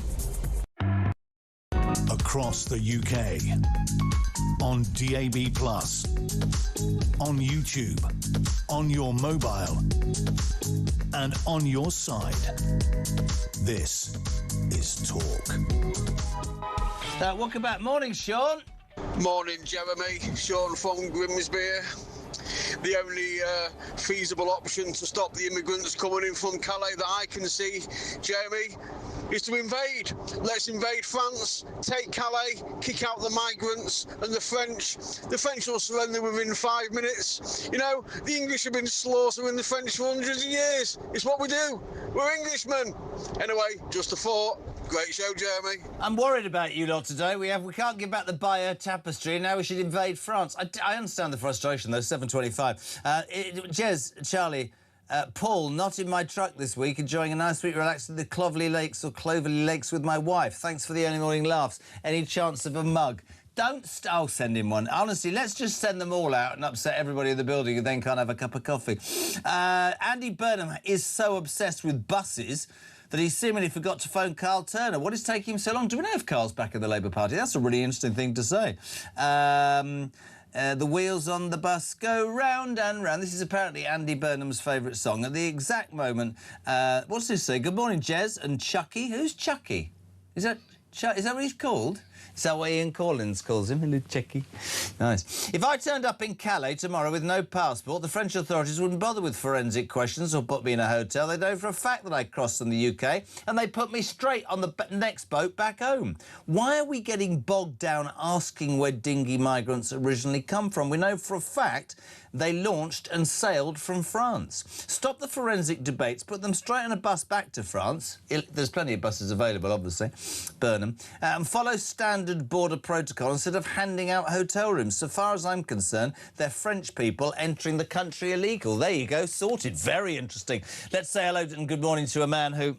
I mean, I love this man. I think he's brilliant because he always generates such interest. Robert Bates is the Research Director at the Centre for Migration Control. Good morning, sir. How are you? Very well, thank you, Jeremy. Yourself?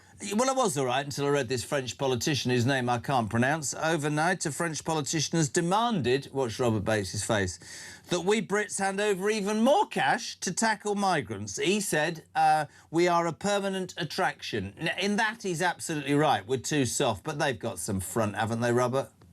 Yeah, I mean, he is right that we are a large part of the pull factor here. But I think, you know, this individual periodically, Xavier Bertrand, periodically pops up during this crisis to stick the boot in. He's a bit of a sort of French brute in that regard. And I think he really does have a lot of gall on this front, because we do know that the French are doing actually less and less as we're giving them more and more. The percentage of stoppings, the proportion of stoppings that they're actually carrying out is falling as the numbers coming across is actually increasing. And I think, unfortunately, this is just how the relationship now is going to be between Britain and France. I don't think there's ever going to be, especially whilst this crisis rumbles on, a huge kiss and make up session. I think really actually now we're at the point where we have to recognise that the French aren't playing in any sense of good spirit or any sense of actual cooperation. And we need to go down the approach of cutting off any one-in, one-out deal, any returns agreement, because it's simply not working. Stop giving them money and start taking matters into our own hand, which does involve detention and deportation. It does also maybe involve being a bit more forthright when it comes to picking migrants up when they are in the middle of the channel as well. We've done it very, very recently, of course. British vessels entered French waters just a couple of weeks ago on a humanitarian mission to pick up individuals that were in peril, return them to French beaches. And maybe that's something we need to start looking at a bit more as well. But I also think when you look at the attitude that we are seeing, not just from the French, but the Europeans, the Lib Dems suggestion today that we somehow throw our lot in with the EU asylum pact looks absolutely absurd. These are now very sort of spurned lovers, and they're determined to use this crisis to get one over Brexit Britain. That's exactly what I think, and yet nobody, you're the first person that I've heard say that for a long, long time. Did anybody really think that Europe's going to give a toss about Great Britain because we were brave enough to walk away from the European Union? Of course they weren't going to. But the thing I don't get, Rob, and I'm totally honest about this, is I don't understand how, whatever political persuasion you are, you can look the British public in the eye and say, I'm wasting £500 million this year, £500 million, giving it to a country. It makes no sense. You know, it's like the welfare thing with foreign people coming in and you know, not paying into a system and having their backsides wiped. Here's what I don't get, right? If people are still under the impression that the United Kingdom should be seen as the purveyor of morality and we're caring and we're sharing and our lives are so much better than those in Afghanistan and Eritrea, yeah, they are. But the fact is the matter, it's about relativity, isn't it? If you ask millions and millions of people in this country how things are, they'll say they've never been tighter. Taxation's never been higher. Public services have never creaked more. They can't see a doctor. They can't see a dentist. They're paying ever more in the cost of living, and it's becoming harder and harder and harder, which is why politics has blown up here. If you then say to those people, the little money that we have got, I'm going to give it to somebody else, it just doesn't add up, mate. I don't know why a politician hasn't worked out that unless somebody stops these boats, stops these people, and says to the British people, it might not be nice, you might have to use the channel, you might have to detain, well, you will have to detain and deport. Will it be ice-like? Everybody will jump up and down. I said it last week with Harry Redknapp, and it got massive, massive exposure, and the left went nuts. I went to take my son to do his theory test in Bournemouth. I hadn't been to Bournemouth for 5 years. Unbelievable. Illegal male migrants walking up and down the street. Don't give a damn if that offends anybody. Fact. No intention of working, smoking, swearing, drinking, leering. Fact. Take me on, anybody, right? That is not thinking about your own communities and your own people, irrespective of the financial aspects of that. And that is what is so wrong. I don't see politicians saying, it doesn't matter if I'm unpopular, Rob, right? I am stopping those bloody boats, I am putting the Navy in, and nobody is going to come here and have their backside wiped because I know my own people are suffering. That's all I want. We don't get a look in it. And on the Bournemouth point, you're absolutely right. And I think that's sadly the story in towns and parts of cities all across the country, because, of course, they will say, well, you know, asylum seekers, illegal migrants are only a small part of the population. There's only a few there. But it actually takes a relatively small number to own the public sphere with their behaviour and conduct. And I think that is tales you will get from the very, very tip of Scotland all the way down to Land's End of this sense of towns being overtaken in many ways. As for the financial element of this, we saw yesterday the Department for Work and Pensions released figures which showed the number of refugees, which is effectively what channel migrants are classed as once they get given asylum status, receiving universal credit has increased by 44% in just a year. And this is a situation that is clearly spiralling out of control, and our largesse, which no politician has ever actually been able to sit down and say to the British people, look them in the eye and say, this is what we get for that money. What is the sort of return on investment, as it were? Well, yeah, so the return on the investment from the British public's point of view, this will again get me into trouble, I suspect, is that we can't see a doctor or a dentist, that our public services are creaking, and many, I'm afraid, women and young girls are in danger from men who come from countries unvetted, who do not have, and I don't care to speak, that the truth has to be said, who don't have the same morality and, ironically, the same view towards how women should be treated that we do in the United Kingdom. And do you know, Rob, I had this discussion with one of them left-wingers some time ago, a female, I won't go into details, and she said, this was said to me, that he fell off my chair, white men rape schoolgirls and women as well.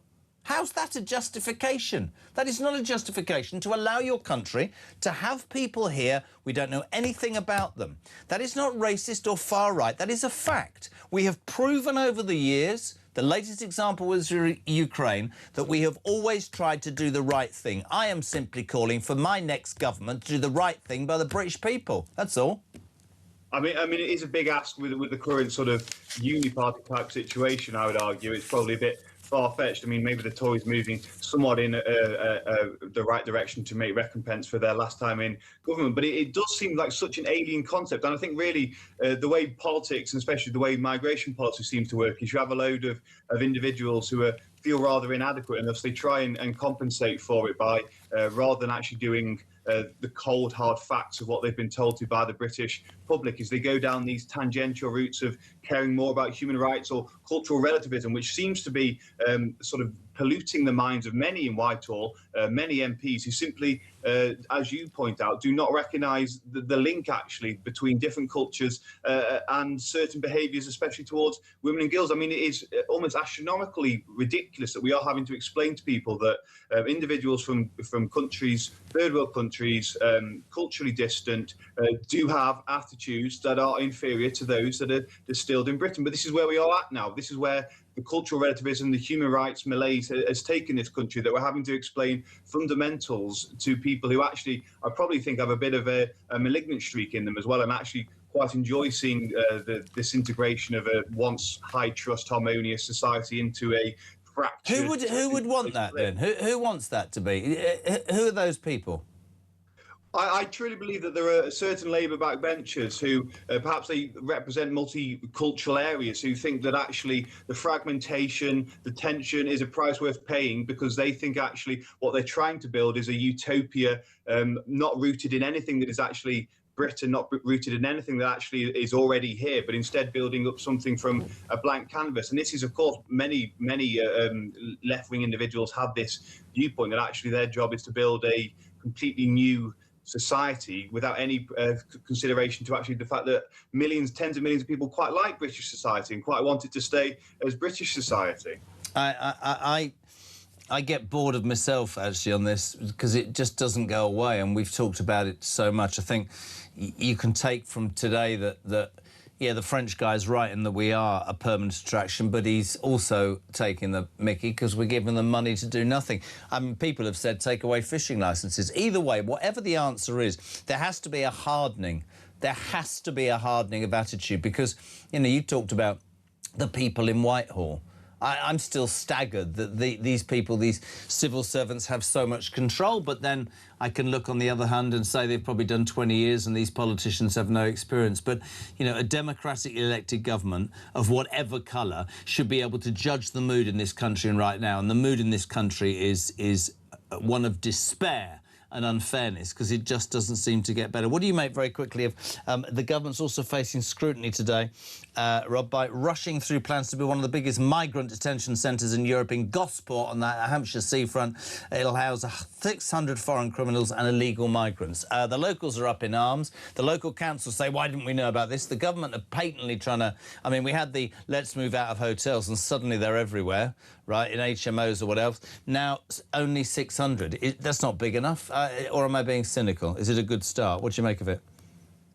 Well, we've got a real shortage. The immigration detention state is about 2,500 beds, which, when you consider we've got 1 million illegal migrants in the country that need to be got rid of, and we've got tens of thousands coming over on the channel, and tens of thousands of foreign criminals being convicted every single year as well.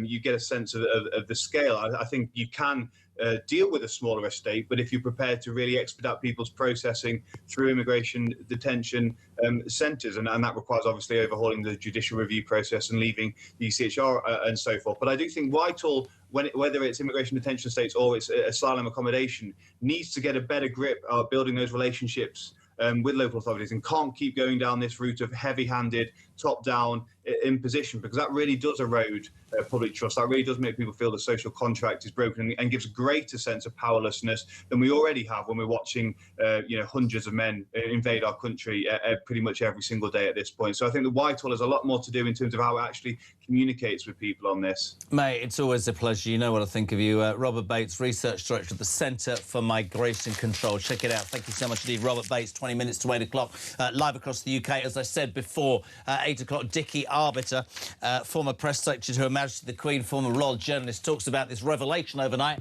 that Earl Spencer, the late Diana's brother, is going to write a tell-all book. Next, though, the Labour MP for Bishop Auckland, Sam Rushton, or even Rushworth, is on the Jeremy Kyle Show Breakfast Show, the other side of this. But, oh, really? Debbie again? Hi guys, it's Debbie from Bedford. For my mugs, which I really appreciate, I've got my coffee machine all ready for them, as you know, #1 Talk fan. My name's Debbie. My address is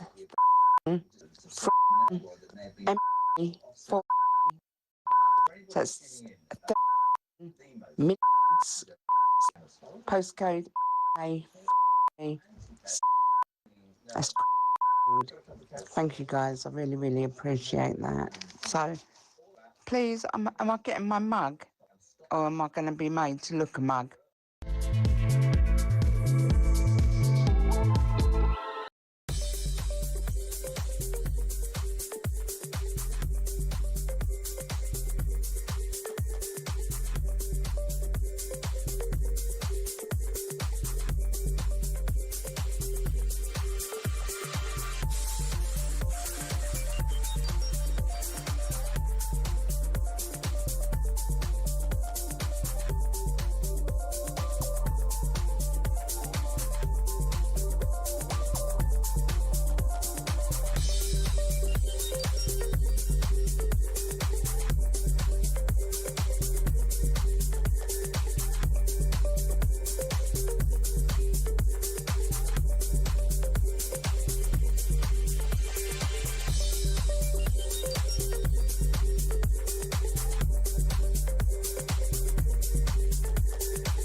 Across the UK, on DAB+, on YouTube, on your mobile, and on your side. This is Talk. Welcome back. Wednesday morning, 20 to 8. We're live across the UK with Talk, the home of common sense and the place where you can get a mug. If you call Debbie, it's coming. We've got your address. There's 2 mugs. It's going to be lovely. Joanne in Bridlington, you've just dropped me in this, Debs. I'm having a nightmare now. I hear there's a new English phrase book being given out to migrants landing on the beaches, and the first one is, you can phone up Talk and they'll get you a mug. Brilliant. That's great. So we're now going to be infiltrated by illegal migrants demanding a Talk mug. This is interesting. Ruth, here's a simple answer, JK. UK gives up 1 mile of its sea border and channels. There is a 1 mile of international waters between the national waters. Then we can leave them there or take them out like Australia did. Australia? UK can't patrol or protect it anyway. Cheers for the call-out, says Paul. The wife was quite excited to hear it read out. Thanks for the confirmation of a mug. Shall I send you my address? Honestly, oh, Jesus, Talk. Morning, JK. Great show as always. It's dead easy, stop the boats. God, I can't do this. Dan in Leek in Staffordshire, just fill the channel with sharks, piranhas and crocodiles. That's brilliant. Well, that's along with the Bayeux Tapestry and invading France. Those are the top 3 outrageous things this morning. Morning, Jess. Can I have a mug, please? Mark on the Isle of Sheppey. Please reply and I'll send you my address. Morning, Jez. In regards to bus fare Burnham, if Andy were to drive the bus and Ed Miliband the conductor, you could have a great sequel to On the Buses. The makings for that could go into the Treasury coffers. Keep up the good work. Love the show. Ian's in Australia. Of course, you love your life, don't you? Because it's bright sunshine. Peeing with rain here. See, I've fallen into the trap. Everybody's mad. Honestly, can I just fill you in on the air conditioning if you're just tuning into the show? I mean, it has been... The people, especially Lauren, have worked so hard in this building to get it sorted. It's taken most of the summer, during the heat wave, literally roasting, sitting in a sauna. Today, much colder, came in a hoodie, walked into the studio, minus 15 degrees, because it suddenly worked. So I've turned it up, and now we're sweating like pigs. The whole thing is beyond me. 0344 499 1000. Phil, good morning. Good morning, Jeremy. This is Phil again. Just reference to Andy Burnham's favourite TV show being On the Buses. I think we should now start calling him Blakey. Oh, God. I'm having one of them mornings, 0344 499 1000. Can we say hello? Darren Lawton, a good friend of mine, Dazza, he's on the way to work. We're going to his son's wedding next week in Spain. Very excited. Need to talk to you about dress code later, DL. He says, can you please bring some mugs next week to the wedding as a gift? Oh, for God's sake, who started this ridiculous... Have we got any budget? I didn't start it. Oh, I promised one to Debbie. Right, well, I'm going to have to pay for them all to be made. This is fine, OK. Right, 0344 499 1000. We're next delighted to be joined with the Labour MP for Bishop Auckland. We balance it as best we can on this show, Sam Rushworth. Sam, good morning. You're not getting a mug. That's fine. Brilliant. Well, you did... Come on, Sam, you can do comedy. My friend, welcome to the Jeremy Kyle Breakfast Show. And thank you, because it is important that we get as many sides as we can. Let's start with this French politician in your mind. So many people. There's a YouGov poll out this morning, which I'm sure you'll know about, Sam, by now. A majority of Britons believe that efforts to stop small boat crossings are more likely to succeed by standing up to France rather than cooperating. That's an exclusive YouGov poll. It doesn't seem to me that we're in any different a position than we were under Keir Starmer, or in fact under the Conservatives. Since your man Andy Burnham became Prime Minister a month ago, 3,500 migrants have come into this country. You're going to tell me the weather. Well, the bottom line is, in my opinion, and I think this French politician overnight who wanted more cash is a joke, but he does make a really good point. He's branded the UK, Sam, a permanent attraction to so many. What's your take on that? A couple of thoughts. I mean, obviously, as you've already alluded to, that the summer is always the time that we see the most small boat crossings. But what we also know is that they're about half what they were at the same point last year. So progress has been made over the last 12 months. With regards to this French politician, he's doing exactly what you would expect a politician to do. You have to remember that he is representing an area where these permanent camps set up, and the people in those areas don't like it, and predictably he is shifting the blame to England in the same way that our politicians like to shift the blame to France, because that's a very easy thing for politicians to do. But what we need is less blame shifting and more getting on with the firm actions to stop the small boats from crossing. So let me jump in and say that to you then, right? So and I'm delighted that you make it about that, because it's important. This is not just Labour, by the way, my friend. I said it to the Tories. I don't understand why we are, A, giving the French £500 million when we are in dire straits. Inflation this morning went up to 2.9%. We can talk about the war, which I'm sure you will, but the fact is people's lives, the cost of living, it's really hard for them. To give 500 million or £500 million to a country that is, by all intents and purposes, not helping us. I don't care what anybody says. We've seen the pictures. That doesn't make sense. What is Labour's policy about stopping the boats? In plain, simple terms, Sam? 60% of small boat crossings this year have been stopped. How? So that's more than half. How? 60% have been stopped. Well, I'm sorry, but there's a lot of mythology around this sort of idea that the French just sort of waved them off. That's not actually true. 60% of small boat crossings have been stopped. We need to stop it at source. So you need to look firstly at, yes, how do we police the actual coastline? But the problem with that is that these criminal gangs, it's a sophisticated, organised crime, and they're quite good at shifting tactics. One of the recent tactical shifts is that they take off from Belgium instead of France, for example. So it's not just about that. It's also about disrupting the business model, and that's why it's important that we set up safe legal routes for genuine refugees and asylum seekers. With respect, Sam, you're sounding like Starmer. Let's attack the gangs. What I'm saying to you is, whatever in my mind, whatever how people describe it, the Tories talked about Rwanda. Nothing happened. You guys have talked about tackling the gangs. Failure. No, absolutely, but you're now doing what you said other people are doing. What I'm trying to say to you is I actually don't care about... Hear me out one second, if you would. I don't care about somebody's policies or what party they're from. I don't understand why it seems... Many politicians of many different persuasions cannot grasp how the British people in their majority do not understand why people are allowed to come to this country, Sam, not from war-torn countries, who leave their wives and children behind and travel across 7 countries. And the assumption by many, which I think is true, is that we give away too much to these people, to the detriment of working Brits, the people that I speak to every day. And no politician ever says to me, yeah, you know what, I think we do give away too much, because I'm telling you that's what the British public think, and that's not far right or racist or unfair, because I think we proved, didn't we, as a country with Ukraine, that we have the heart to do it. But I think there's a massive frustration now, mate, that we seem to care more about looking good or doing the right thing, I don't know the right way to put it, to the detriment of our own people. Get out there and ask them in your constituency. I guess they'd say the same.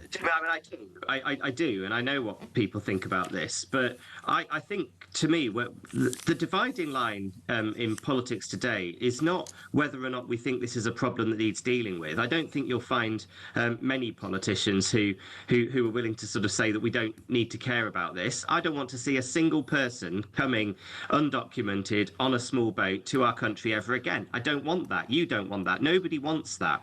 But, you know, and you've already said that the Tories share just as much blame as the current government. I don't think you're quite giving us enough credit for the fact that the numbers are half and we've stopped 60% of crossings this year.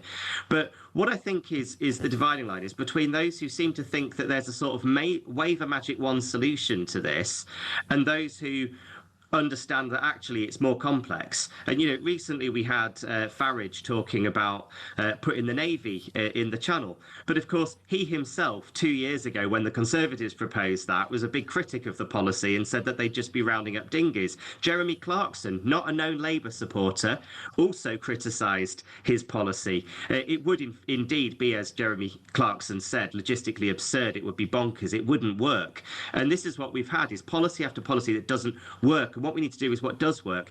And so, as I'm saying, it's partly about the policing of the Channel. We are paying the French to do that. They are doing it. They're not doing it to our satisfaction. There need to be then conversations. Stop the money. If they're not doing it to satisfaction, tell the French that we're not going to give them the money. Disrupt the business model of the people smugglers. And part of that business model is that people are prepared to pay very large sums of money to take this big risk crossing the Channel. I get that, and I've got one more. We need those people to know that if they come here and they are not a genuine refugee, they do not have a legitimate claim to asylum in our country, they need to know that their claim will be processed quickly and that they will be returned. But Sam, the question, the one final question is: do you believe, as a Labour MP, and I take your points, that's what this show is about. Debate is about that, right? Because we all, as you say, want an answer.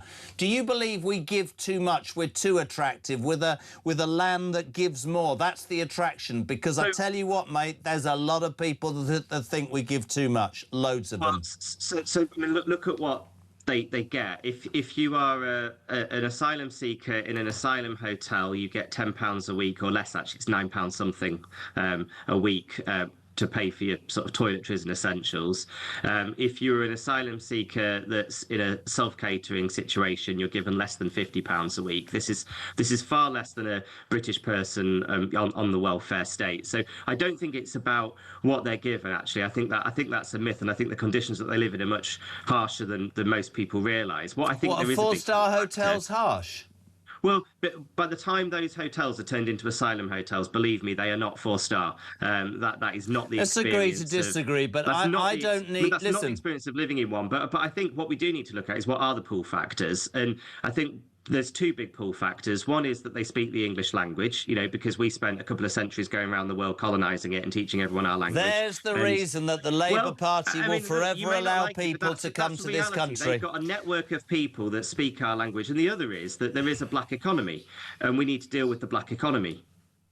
Mate, listen, we'll agree to disagree, but you've just said it. You've just said what I've always suspected is central to many people's view, is that, as you said, we went around the world colonising, and that's why we should accept. And listen, you have your right to your view. People listening will have their right to their view. What? That is why it's a pull factor for them to come. They want to live in a country where they can speak the language, where they've already got a support network. Half of them can't speak English when they... Come on, Sam. What we need to do as well is ramp up... We need to ramp up the raids of illegal working. Sam, you're not telling me a majority of migrants who come to this country can speak English, are you?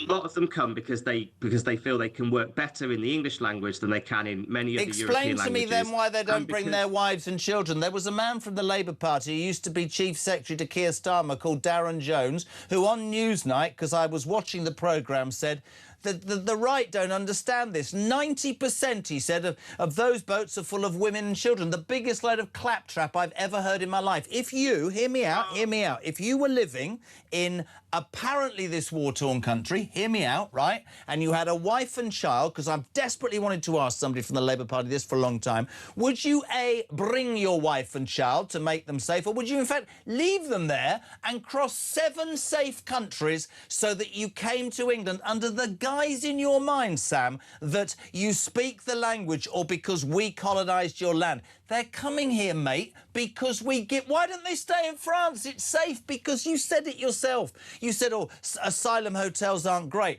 They're better than a French tent, aren't they, on the beach? We give too much, mate. And all I'm saying is, in the past, maybe this doesn't sound right with you or sit right, but I think in the past, as a country, we did and do loads. But I have to put to all politicians this. We're skint. Inflation this morning, 2.9%. Over £100 billion a year on interest simply to cover debts we can't afford. I'm not blaming you for those debts right now. I'm blaming all governments. What I'm saying is, and I can't get this phrase out of my head and it's going to sound terrible and you're going to hate me, shouldn't we be looking at home first before we look abroad? Shouldn't we be saying to the people that you sit there in Bishopswalk and say, oh, Brits aren't doing that badly, they're only getting £10 in migrant hotels. I went to Bournemouth and I put this out and people were like, oh, my God, that's true. I went to Bournemouth 2 weeks ago and took my son for his driving test, a theory test. Bournemouth was full of young migrant men walking up and down, drinking, smoking and leering, to the detriment, don't care what you say, Harry Redknapp came on with me, completely agreed with me, to the detriment of what was once a beautiful town. That is not good for those people. I don't believe that those young men came here to build great lives. Where are their wives? Why did they throw their papers in the sea? And why, seemingly, with respect to you, Sam, are we, in the eyes of many, treating them better than we're treating our own voting, tax-paying public?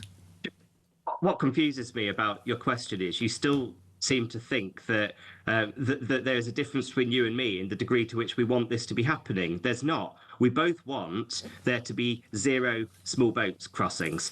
But you're asking the question, so why are they mostly men? I mean, firstly, that there are a lot of women and girls, but you are right. I think that there is a much higher proportion of young men. I think there's a couple of reasons for that.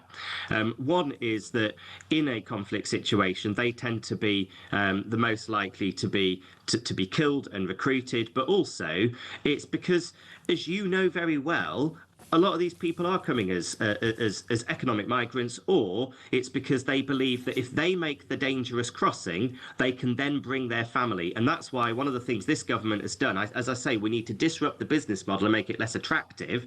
We have worked and got an agreement at the European Court of Human Rights called the Chenonceau Agreement, maybe you should cover it, where people cannot appeal to the right to a family life to bring family members in a way that they used to be able to do. That is one of the changes that we have made. Another thing that's important to note is the amount of people who come because they believe that they can work illegally, but there is a big black economy of illegal working. That's why we have increased immigration rates more than 100% since we came to power. So it's about getting rid of the reasons why they come. It's also about returning people. And the one in, one out thing hasn't been a huge success, has it? So far, we're at 5,300 in and about 10 out. But something has to explain the 50% drop in small boat crossings this year. The reason why that's an important model, actually, is that people need to know that if you spend a lot of money coming over here, there's a very high risk that you could just be returned straight back to France. Do you know what used to work, Jeremy? There was a time where 100% of them would be returned back to France because we were in the Dublin Agreement. Boris Johnson chose to pull us out of that with his reckless botched Brexit deal. We've left the Dublin Agreement. We can't just return people in the way that we used to be able to. That is one of the reasons why we've seen this industry start up. Another thing we can't do, we used to be in Eurodac, which was an intelligence service sharing information. You mentioned that they throw their documents in the bin. They do, and some of them arrive with false stories, and we don't even know what countries they come from. When we were in Eurodac, we could take their biometrics and we could link that to the European computer and we could see exactly what story they told in previous countries. We're no longer in that system. People in the Home Office are telling me that that is one of the single most important tools that they would have to police. I'm not trying to stop you, Sam, because genuinely, I have the news, but that's one of the most interesting chats. And what I want to say is, and I mean this, I don't have to agree with you, you don't have to agree with me. That is the essence of debate. And as long as I'm doing this show, that is exactly what it's about. And I really mean this. I appreciate you coming on the show. Let's do it again some other time if you can. Thank you. Sam Rushworth, Labour MP for Bishop Auckland. We can agree to disagree, but it is a debate this country has to have. News at 8 is next on the home of common sense talk.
His own Farage Fest last night, which was held in a paddock about 12 miles from where I am here at the pier, and that's where he delivered his victory speech before the count came in, and some view that as deeply controversial. If you went to do a victory speech at the count, what you'd have had is 30 chumps there, all sort of screaming and shouting and heckling and, you know, making a big distraction on stage. And I think he's gone, that is not the image I want projected via national television, going out to the whole of Great Britain.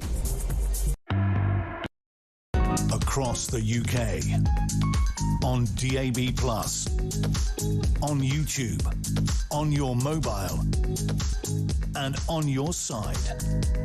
This is Talk.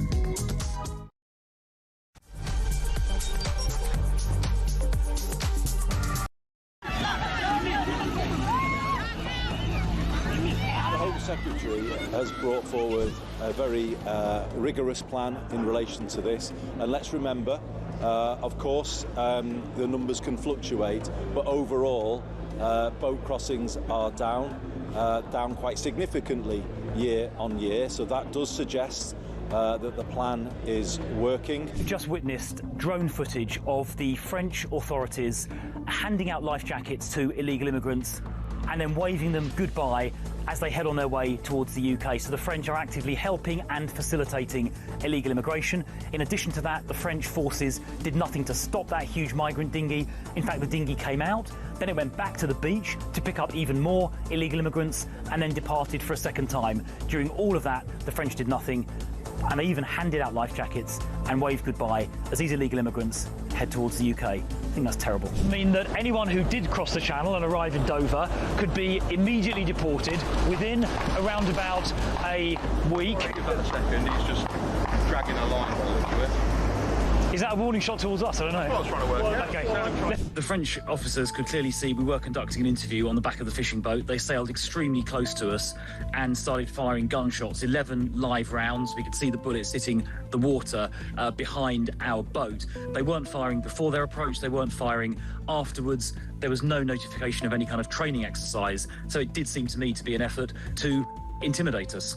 The thing that I find, and I should say alarm clock Brits find so frustrating, Chris, and this is why I wanted you on this morning. Yesterday, finally, the unelected Messiah of Manchester stood up and said to consummate fury from most of us that Labour's plan to stop dinghy migrants is working. This, Chris, despite the fact that 1,000 illegal migrants have still come into this country in the last 9 days since he became Prime Minister. Je suis un député dans le Parlement du Royaume-Uni.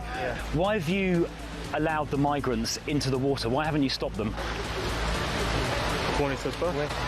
More or less. So our order is to let them go like that.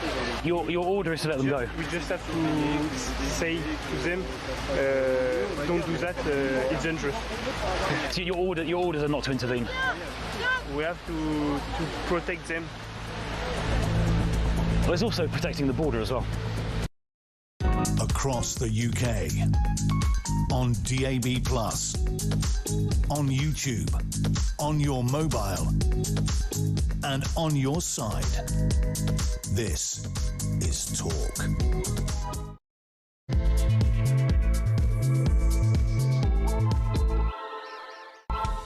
Welcome back or welcome along. Well, that last interview with us before the 8 o'clock news with Sam Rushworth, the Labour MP for Bishop Auckland, has sent you lot into a spiral. Let me just repeat, we both, and I've said this before, the whole idea of this show is to get debate. It's centred around a French politician overnight who demanded that Brits hand over even more cash to France. We're already giving them £500 million, in my mind, for standing there smoking Galois and doing absolutely nothing as people are loaded onto mega dinghies to come over to Great Britain because, let's be honest, peeps, my opinion this, you know, we give more. Hotels, mobile phones, credit cards. You can live illegally. You can do everything. Why would you not want that when there's a tent in France? And also, by the way, you know, it's not war-torn, all that. Sam Rushworth has a different view. He said, we want the same thing in terms of we want to sort this problem out. And you'll notice under Labour, boat crossings have gone down. Really? 3,500 since Andy Burnham came to power. Then he talked about the summer, and then he said something that I think is absolutely crucial, not just to Sam Rushworth and the Labour Party, but other people. He tried to talk about Brexit and the Dublin Agreement, but he said a lot of the people that come here speak English, and I challenged him and said, no, they don't. A lot of them don't. He said, well, a lot of them come because of the colonisation, the white colonisation of several parts of the world. So still in 2026, you have people in this country, politicians and the ilk, who believe that out of some misplaced guilt, we should allow our country to have people come here we know nothing about, who can be anybody and anything. And as I keep saying, I'm not going to go down the criminal route, because many do commit crimes. But what I want to say is this. They come here and take from you, the alarm clock Brit, the stuff that we can't seemingly get. I said that to Sam Rushworth. You won't only get £10 a week. Try telling that to somebody who worked all their life, Sam Rushworth, who can't afford their bills, can't afford to heat their home because you took that away as well. Try telling that, really honestly, to people who are going to vote in the next election, because I would really, really strongly suggest, not just because of this station, forget this station. A lot of people use the same word to me the whole time right now, which is unfair. And that's what politicians do not seem to grasp. But I thought it was really interesting that the Labour Party MP there pointed out white colonisation. Morning, Johnny. Morning, Jez. It's Johnny in the van. Just listening to your Labour man on there right now. These people don't get it, do they? He's saying, oh, well, you know, we've cut the amount of boat crossings by 50%. Well, even if you took that at face value, which I don't really believe, if I'm honest, even if you took that at face value, there might be less boats coming, but there's just as many, if not more people, because the boats are bigger. And then he talks about, oh, you know, we've got to find safe and legal routes for these people and blah, blah, blah, blah. What a load of old cobblers. These people are so out of touch. The British public don't want them here. They're not welcome. And we should just have the Royal Navy in the Channel pushing them back. Yeah, simple as that. We don't want them here. Stop them getting here. Do whatever it takes, yeah, but just stop them. Paul says, Sam Rushworth has the guts to come on your show, good man, but blaming Brexit hints that he would take us back into the EU. Brexit was supposed to enable us to stop the small boats, but for various reasons, including our left-wing politicians who resist any attempt to stop them, Brexit has been a flop in that regard. Let's go to Lancashire. Mike, good morning. Not long. What do you want to say? Good morning. Sam Rushworth is another Labour MP who is gaslighting people. He talks about the Dublin Agreement. The EU don't have the Dublin Agreement anymore. They have the EU Pact on Migration and Asylum, and that came out this year. Even Ed Davey is talking about joining it if he got the chance, which he hasn't. They're telling lies on top of lies, and at best they're either arrogant with it or this Sam Rushworth, who shoved better is incompetent if he doesn't know the EU Pact on Migration and Asylum exists. Mike, that aside, what did you make of his comment that one of the main reasons we should allow our country to have these people, unwanted people, is because of white colonisation? It's almost like payback. What do you make of that comment? I think it's a feeble excuse. Feeble excuse. They know they're not doing the job right, and they've not got the gumption or intention of actually trying to stop them. There's lots of other ways they could remove that pull factor, and they prove they're not prepared to do it. And Mike in Lancashire, you're a good man. I want to take one more call, then we get to Dan Hodges. Let's go to Paul in the South Coast. Ken, good morning. Couple of minutes. What do you want to say, pal? Good morning. Yeah, I'm Ken the blacksmith in Paul, and I've spoken to various governments, Thatcher, etc. I say that Margaret Thatcher would never put up with this. The migrants coming over are illegal. They're breaking the law. That's our British law. They're breaking the law. They're already criminals coming and breaking our law. We should be looking after our own. We pay all these taxes. I pay quite a lot of taxes as a small business. And to be honest, we should stop all the hotels, any benefits. That will stop the incentive to come. Then we put the Navy in the channel, get our money back from the French, because 17.4 million of us voted that we didn't want migrants. What did you make of his comment that one of the reasons that they come, it was almost as if he was saying we deserved it, white colonisation in the past? What do you make of that? Well, this is Labour all over. Labour want to have a multicultural nation, as Blair said many years ago. They don't care about white English. They don't care about any colour British. All they care about is getting as many cultures here as possible, and they spend our money splittingly. They don't care how much they put us in debt, and we'll be in debt again when this government leaves. Like every time Labour's been in power, we end up being in debt at the end of their time.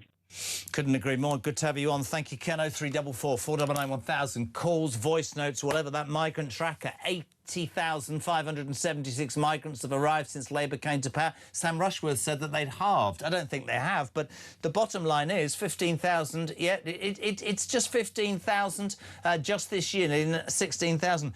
My thing is, I think the white colonisation argument's an interesting one. That should get some debate going. My point is this. For years and years, Britain has done the right thing. I don't think, or the right thing in the eyes of certain people, because we were in a position to. I don't think your average Brit now, in the middle of a cost of living crisis, has the same sympathy or desire at all. And I think the word unfairness springs to mind. 8:10. Here's a man I love having on. He's really missed me, I bet you. Dan Hodges from the Mail on Sunday. Good morning, sir. How are you? I have, mate. I have. Mornings haven't been the same. I hope you had a good break. It was absolutely bloody awful. I had 6 children. Dan, honestly, I come back to work for a rest, mate. Have you tried Centre Parks? Lots of people swimming up to go, are you Jeremy Kyle? Yes, just seriously, leave me alone. It's too early in the morning, for Christ's sake. Anyway, back. You heard me interviewing Sam Rushworth there, and one of the big things I just wanted to start with, before we talk about Burnham and politics in general, this French politician overnight, Dan, whose name I can't even begin to pretend, has demanded that we hand over more cash to tackle migrants, as he branded the UK a permanent attraction. Now, I actually think we are a permanent attraction. I've said this for a long time. I think we give too much out. Sam Rushworth from Labour there saying all these poor people are only on £10 a week. But the point that I jumped in on, I'd love your take on this, he sort of excused migration by saying it was down to our white colonisation in years gone by. That's a bit out of touch, isn't it? Yeah, I've got to be honest, I missed it, but I've been sitting here quite amazed at you. I mean, I'm going to take it on face value. That's what he said. No, he did. I promise you. And I'm just flabbergasted at that comment. I mean, you know, the reality is, you know, we can have a sort of a broader debate about the history of empire if we want, but that effectively, you know, well, it didn't effectively, that literally ended about 150 years ago. Yeah. You know, none of the people, none of your viewers, nobody paying taxes, nobody living in Britain today was responsible for colonising anyone. And the idea that, you know, that ordinary working Britons have somehow some debt that they need to repay on, some working class family in Kidderminster has to pay a debt on behalf of the East India Company is frankly ridiculous. And I've got to be honest, I've never even heard of this guy. We're going to, you and I, mates, we're going to get it clipped up and you can hear it, because I'm being straight. My point is, I think he did start by saying we all want to do something about this. Politicians far better than me. You've been in amongst them, you've reported on them, you've investigated them. I just don't understand, Dan, repeatedly. Whether it's Tories, whether it's the Labour Party, whether it's Reform, whatever it is, I don't see anybody with the conviction or, frankly, the balls to say, look, we spent years trying to do the right thing, Ukraine being the last example. I understand all that. But why can we not, in black and white, be honest with each other and say there are people not coming from war-torn countries who are not bringing their wives and children, Darren Jones, who are not stopping in 7 safe countries because they know that this country, right, I'm afraid, will give them more pro rata than anybody else. Now, that might have been fine, and maybe I'm missing the point, and you'll tell me if I do. But when your own country is creaking, massively in debt, overtaxed, public services up the Swanee, whatever the reasons for that, it is surely exacerbated in every which way by allowing thousands more to come in to take advantage of a system that isn't adequately looking after the people who pay into it. No, I mean, I would completely agree. I mean, I would frame it this way. I mean, and I probably have a slightly different take than some people. But we do in this country have a proud history of providing sanctuary to people genuinely fleeing persecution. And I think we do have an obligation, as do all countries around the world, to help people like that. And you've just given an example about how we have provided sanctuary to women and children from Ukraine, for example. And I think that's right.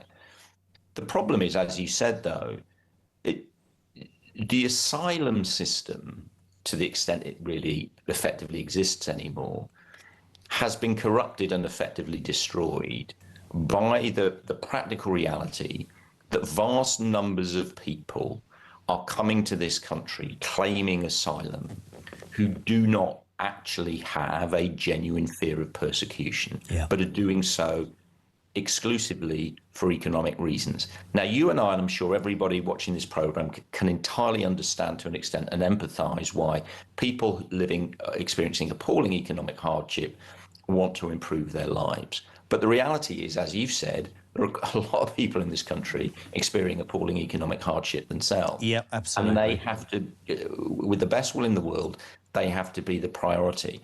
And for people, as you play, people on the liberal left, I've been making this argument for years. I'm going to say it again. You have to understand, if we want to have some system of asylum, of granting sanctuary, then that process has to be a ring-fenced, indeed a almost sacred process. It cannot be corrupted and usurped and used as a fast track of people seeking economic migration. And that's what's happening. As you said, now, there may be a number of people on the small boats that are, have a genuine fear of persecution from some appalling regime. And in my view, their cases need to be looked at. Absolutely. But that has to be done through a process. It can't be done with people jumping on, a jumbo jet-sized dinghy coming across the channel and then saying, right, fine, I'm here. I've got a right to stay. That doesn't help anyone. Doesn't, quite clearly. You're absolutely right. I completely agree with you. And is that clip ready yet?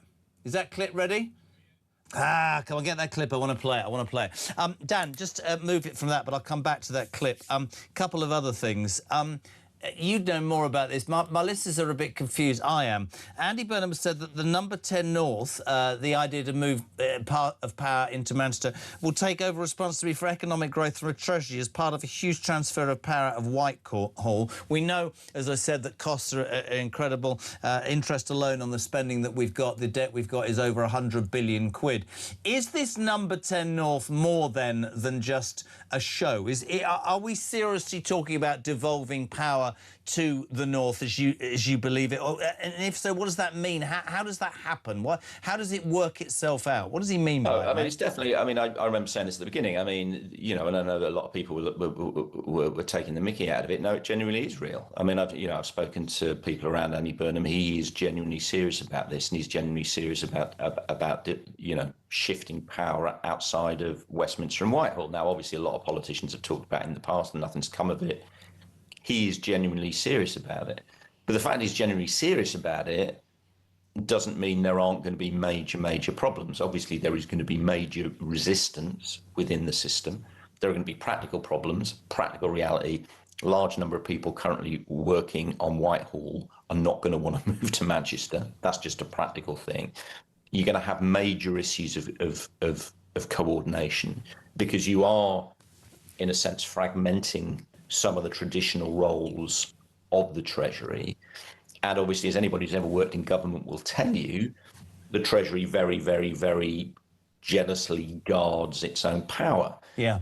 So is it about getting power away from the Treasury in your mind by this Prime Minister? I think there's an element of that. I think, again, politicians of all persuasions will tell you the Treasury is overly powerful, and that obviously, you know, there have been numerous occasions where the Treasury has effectively attempted to usurp and undermine the Prime Minister of the day. I mean, my own view is, over the last couple of years, that we haven't seen so much of that as effectively the Treasury has effectively been a bit of a basket case, because, you know, God love her, Rachel Reeves just was completely incapable of managing it. So in a sense, I think the balance shifted the other way. But in terms of, is Andy Burnham serious about this? Yeah, no, he is. He's 110% serious about it, definitely. Can I go back to this thing, because we've got this clip for you, because I wouldn't lie to you, mate, and you know that. This is, if you were just tuning in, about half an hour ago, we had Sam Rushworth, the Labour MP, and we were talking about the fact that overnight a French politician has said we should pay more money to France. And I was saying to him, as I say to everybody, and Dan, you know, wasn't involved, but has given his two penny worth, you know, how are we going to sort this out? And I've heard the Labour Party moan about the gangs, and I get all of that, and I've heard the Tory Party suggest we should go to Rwanda, and that failed because it fell on its backside. I've never heard an MP blame white colonisation. This was Sam Rushworth on this show 20 minutes ago. Have a listen, guys. I think what we do need to look at is what are the pull factors, and I think there's two big pull factors. One is that they speak the English language, you know, because we spent a couple of centuries going around the world colonising it and teaching everyone our language. There's the reason that the Labour Party will forever allow people to come to this country. They've got a network of people that speak our language, and the other is that there is a black economy, and we need to deal with the black economy. Dan Hodges? There you go. I'm really sorry. I've got to be completely honest with you. I didn't actually catch what he said. What did he? What? Just literally tell me what he said. He said there are two pull factors for people coming to this country. Rightfully. Is it the argument, the language? They all speak English. They speak the language because of our history of colonisation. Absolutely, white colonisation. Yeah. Yeah. I mean, I mean, what can you? What's the? What doesn't help, does it? Point. I just generally. I mean, I'm just on a political level. I mean, I said we can have a history debate if we want. On a political level, what is the point of Andy Burnham standing up and saying, "Look, I'm going to be a different type of Prime Minister. I am actually going to start to engage with and speak the language of ordinary working class people in this country." If he's got his MPs banging on or trying to justify the small boats, or at least explain the small boats by saying they're the product of white colonisation. I mean, it's just doesn't help. I would be very surprised if Sam Rushton doesn't get properly slapped down by Downing Street before the end of today. Yeah, I mean, you know, it's just that is not how this debate should be framed. Do you know what I thought as he said it? I thought to myself, genuinely, I thought, if my main criticism of all politicians, Dan, right, you know me, is that they don't seem to have their finger on the pulse. I've said it very clearly that Burnham, to me, is infinitely better with the optics to anything Starmer ever was. He's got a free run of it for 6 weeks. It'll happen when Parliament gets recalled. Been thrown out the sweets. Fair enough. That's what they've decided to do, right?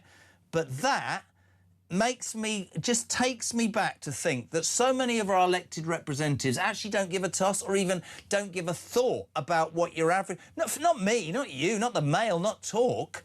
Average working class people who are grafting right now will have listened to that and gone, Jesus, he doesn't even have a clue, and he's one of our elected representatives. Exactly. I mean, again, I genuinely, I just can't remember encountering this guy before. Where's it? What's his constituency? Bishop Auckland, Sam Rushworth. Who in Bishop Auckland is responsible? Who in Bishop Auckland today is responsible for colonisation? I mean, he seems to have been. I mean, he seems to have been trying to make the point that one of the pull factors is language, and language is. But I mean, that's just a ridiculous. I'm so glad you've verified the fact that I wasn't losing my mind. Dan, mate, I'm sorry we hold you on a couple of minutes at the beginning, but as ever, an absolute pleasure. We love having you on. It's great to be back, and we'll speak to you very soon. Thanks, my friend. Dan Hodges from the Mail on Sunday. I've got to repeat. I've got to play it again. This was a Labour MP half an hour ago on this show. This is what... And Dan Hodges, and I've disagreed with Dan on many things, he's just said, my God, if he doesn't... He said he will be in trouble with the Labour Party by the end of today. Sam Rushworth from Bishop Auckland blames illegal migration on this, peeps. Have a watch.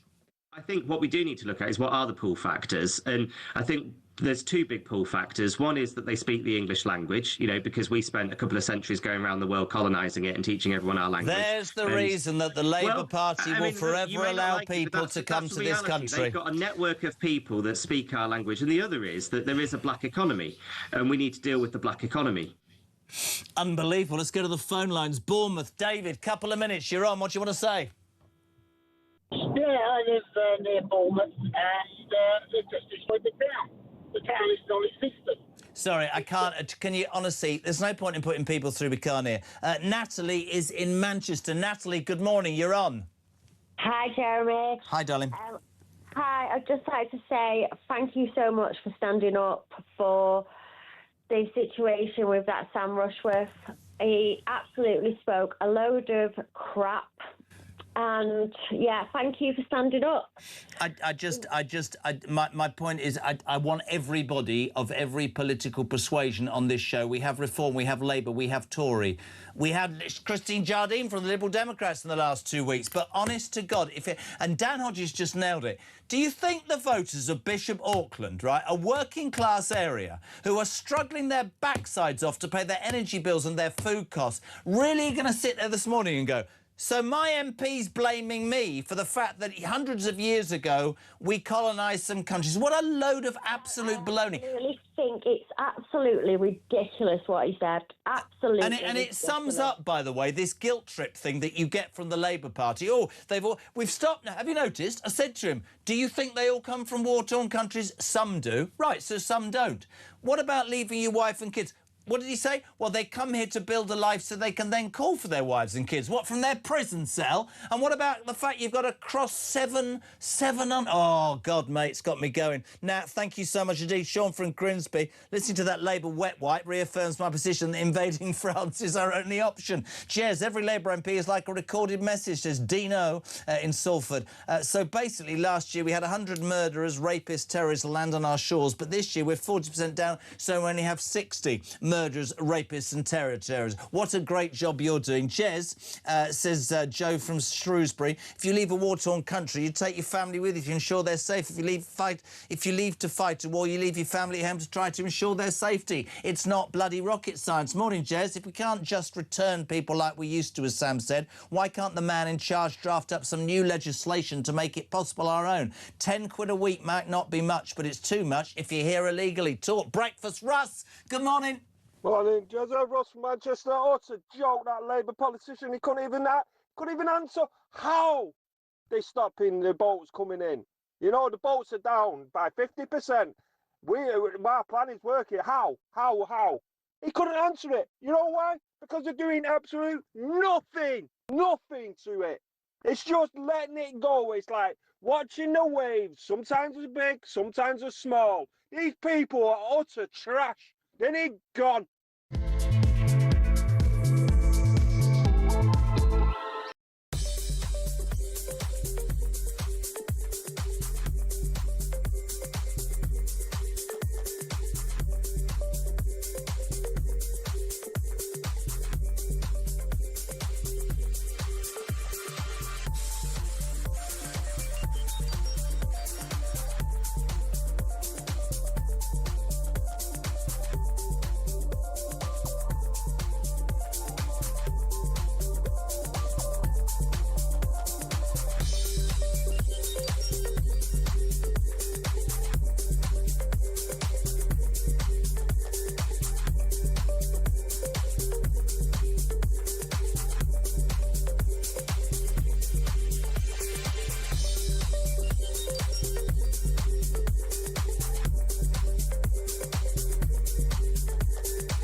He didn't need to call that by-election, and he spent the entire summer fighting a bin who got nearly 10,000 votes. The winner, I suspect, actually is Clacton, because the Count Bin-Face stuff went all over the world, and there are many people around the world, especially in the States, that are looking at Clacton and saying, it's rather nice, you know, maybe we'll go there on holiday next year. Clacton actually looked rather nice in the sunshine, and Clacton itself is the gainer. Farage made a complete fool of himself. He treated his constituents with total contempt. He didn't even bother to turn up to the across the UK, on DAB+, on YouTube, on your mobile, and on your side. This is Talk. Welcome back. It's Funny on Breakfast. One thing will get you going, and this certainly has. About 40 minutes ago, I interviewed the Labour MP Sam Rushworth from Bishop Auckland. Bishop Auckland, by the way, has never we've checked this, doesn't have any, what does it not have? Any migrant hotels. It doesn't have any asylum seeker hotels. Just thought I made the point. Anyway, Sam, like me, wants to get this situation sorted. We'd have different views. He made a point by saying that he believes that every single person... I tried that they're not coming from war-torn countries, and he went, Then he said, but they come here for two reasons. One, they all speak English, watch my face, and the second is it's sort of as a sorry for white colonisation, which I think, sorry, I'll probably get into trouble, is the reason so many on the left think that we should be wiping the backsides of people we know nothing about who can come to this country and get more than you and me. This is what he said 45 minutes ago. Have a watch. I think what we do need to look at is what are the pull factors, and I think there's two big pull factors. One is that they speak the English language, you know, because we spent a couple of centuries going around the world colonising it and teaching everyone our language. There's the reason that the Labour Party will forever allow people to come to this country. They've got a network of people that speak our language, and the other is that there is a black economy, and we need to deal with the black economy. I'll tell you something else as well that came to me. We spent £8 million last year. Do you know what we spent that on? Translators, ladies and gentlemen, which proves they don't all speak bloody English. Sam Rushworth says, June, who's one of them, your constituents are listening to you. Pack your bags. Frank says, France went round colonising the world, as did the Spanish and the Portuguese. No mention of them. Another deluded lefty. Hello to Pete in Essex. That Labour MP highlights where they will never deal with this problem. They come here because they speak English. So why do we spend millions on translators when they end up in court or in the NHS? Couldn't agree more. Jez, Eritrea, Afghanistan and Iran were never official British colonies. Isn't it extraordinary when you cut this down? Oh, my God, Jezza, says Dave. Listening to that is doing my head in. All they do is defend the invasion and blame other people. Jeremy, colonisation started 400 years ago. Why does Sam think that now today we, the hard-working, everyday citizens, should have to pay for this? Sam and Labour have shown their true colours on your show this morning by a mile. Morning, Jez, says Steve. You put across some good points to Sam, but you'll never change his captured mind. He will not accept the reasons that we all know to be true. They, Labour MPs, have their own truth, which will never marry up to the likes of mine. Charles is listening all the way from Thailand. After hearing that Labour MP spouting complete codswallop, I think Bishop Auckland will be Reform's #1 target seat in the next election. It's extraordinary. And listen, and I have advocated since I sat in this chair for people to have different parts of... We'll get everybody on. Dan Hodges is not known to agree with me much. He just went, and I quote, he said, if the Labour Party don't sanction Sam Rushworth by the end of the day, be very surprised. He's a journalist, right? The guy is saying that this is acceptable because of white colonisation. And that, for me, sorry, is a secret that I suspect that many on the left have been thinking about for bloody years. Let's say a very good morning to the leader of the Conservative group in the London Assembly. I love this woman. Susan Hall, good morning. Oh, bless you. Good morning. Good morning. I've been listening to your programme and I understand why you're so damn mad. And this is the truth of the Labour lot. This is what they think. And they are, you said they don't have their finger on the pulse. No, they don't. They absolutely don't. They're not listening to us. I'm sick to death of hearing that our new Prime Minister is going around the country listening to what we're saying. Well, has he had fingers in his ears for the last 2 years? Does he not know what we're all saying? We're all sick to death of the votes coming over. Well, he's done nothing about that. We're all concerned about defence spending. He's done nothing about that. We're all looking at our bills when we go to the supermarkets thinking, blimmin' heck, how are we going to pay for that? Well, he is quite good on buses, though, Susan, isn't he? You can get a bus. Can I just, on a serious note, can I just bring you straight away? You heard that Labour MP Sam Rushworth from Bishop Auckland. Genuinely, that's the first time I've heard something come from the mouth of a Labour politician that I have long suspected beats inside of all of them. They all speak English, crap. Lies, not right. We spend millions on translators, and they come here, was his mind, because of white colonisation. I've never seen Dan Hodges look more angry. He said, and I quote, he'll be sanctioned by the end of the day by the Labour Party. That is a disgust. So all of the people that work hard, where you live, where I live, everywhere across this country, are being told your lives are in the toilet and they're not great, and by the way, they're going to be financially even worse because we're going to apologise for something you were nothing to do with 400 years ago, and we're just going to allow people to come into this country willy-nilly. Unbloody believable. Don't even understand it. I'm with you completely, and actually I don't always agree with Dan Hodges, but I do like him, and he's always got, an opinion, and we all listen to different opinions, but I'm getting crosser and crosser. I can sense you are.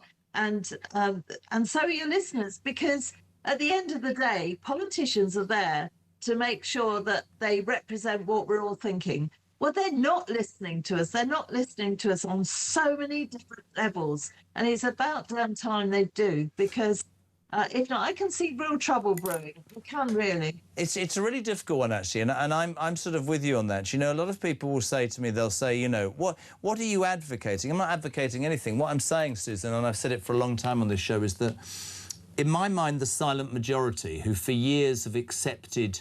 I'm not even going to say their lot. I'm just going to say, I suppose when people were better off financially, there wasn't this real intensity. But I think that all politicians, and you made the point, and make it again, that they need to be really aware of the depth of anger and also the depth of strength there is increasingly amongst the silent majority. And I don't want or need to agree with everybody about everything, but if you get spurned to the point where you're derided, looked down on, laughed at by an ideology or a class that thinks that you are, I don't know, worse than anything, there will be a time when those people realise that these are genuine...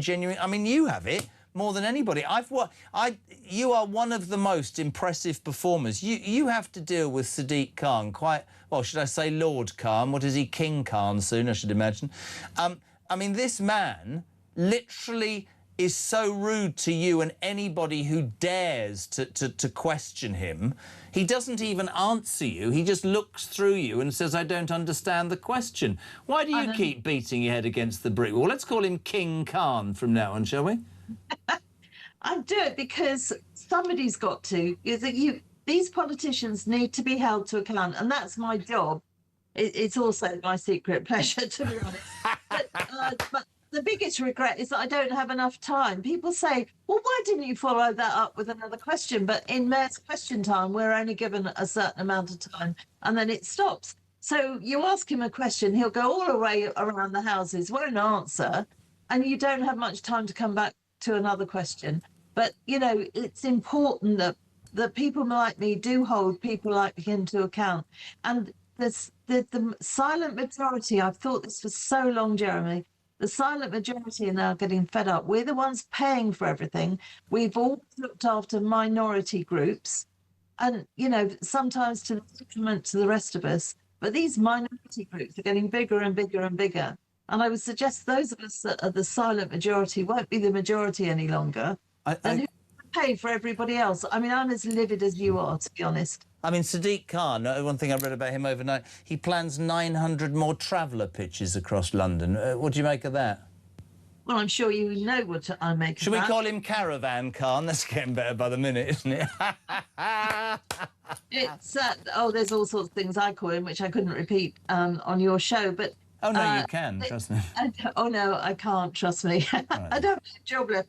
But when you look at this particular thing, Traveller Summit, Angela Rayner is doing so much damage to this country. I mean, well, they all, I mean, to be honest, the Labour MPs are, but it's all very well. But if we're giving more and more permissions for travellers' sites or retrospective planning permission, I mean, lots of people have only really one experience of when travellers suddenly come into an area, go onto a field, cause mayhem, leave it in an absolutely abhorrent state, and then off they go again. Now, I've had experience of them in fixed units. Now, this isn't going to be them all, so I'm not tarring everybody with the same brush, but lots of traveller sites, when they're static ones, when they're allowed, you can't get access to them. You're not allowed in them. I remember a colleague of mine went in once, this is many years ago, and was faced with a very ferocious dog and a shotgun. So he had to, a council worker, he had to retreat very, very quickly. You can't get into these sites. The thing about Khan, from my point of view, is, and it rather, the reason I wanted to use that example is it's sort of, oh, sadistic Khan is somebody's name. The thing about Khan, for me, is symptomatic of Labour, and in fact summed up by that MP. They seem to spend their lives, and they've got away with it for a long time, I think, Susan. I'm not even going to tread carefully.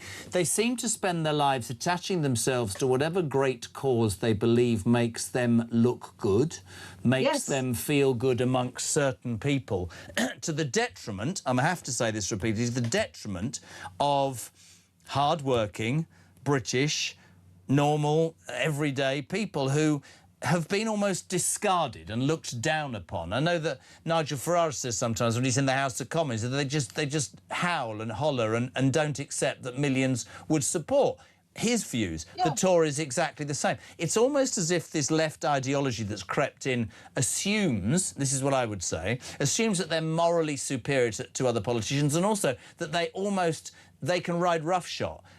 And I will say again and again to any of them, to their faces or on this show, be very careful, because the British public are far wiser, far more switched on politically than I think they have ever been. Ever. Yes.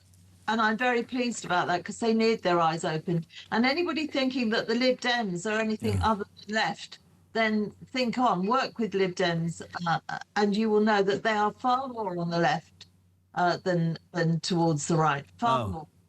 You can't expect me to take him seriously, Ed Davey. That should give anybody the inspiration they can win 72 seats.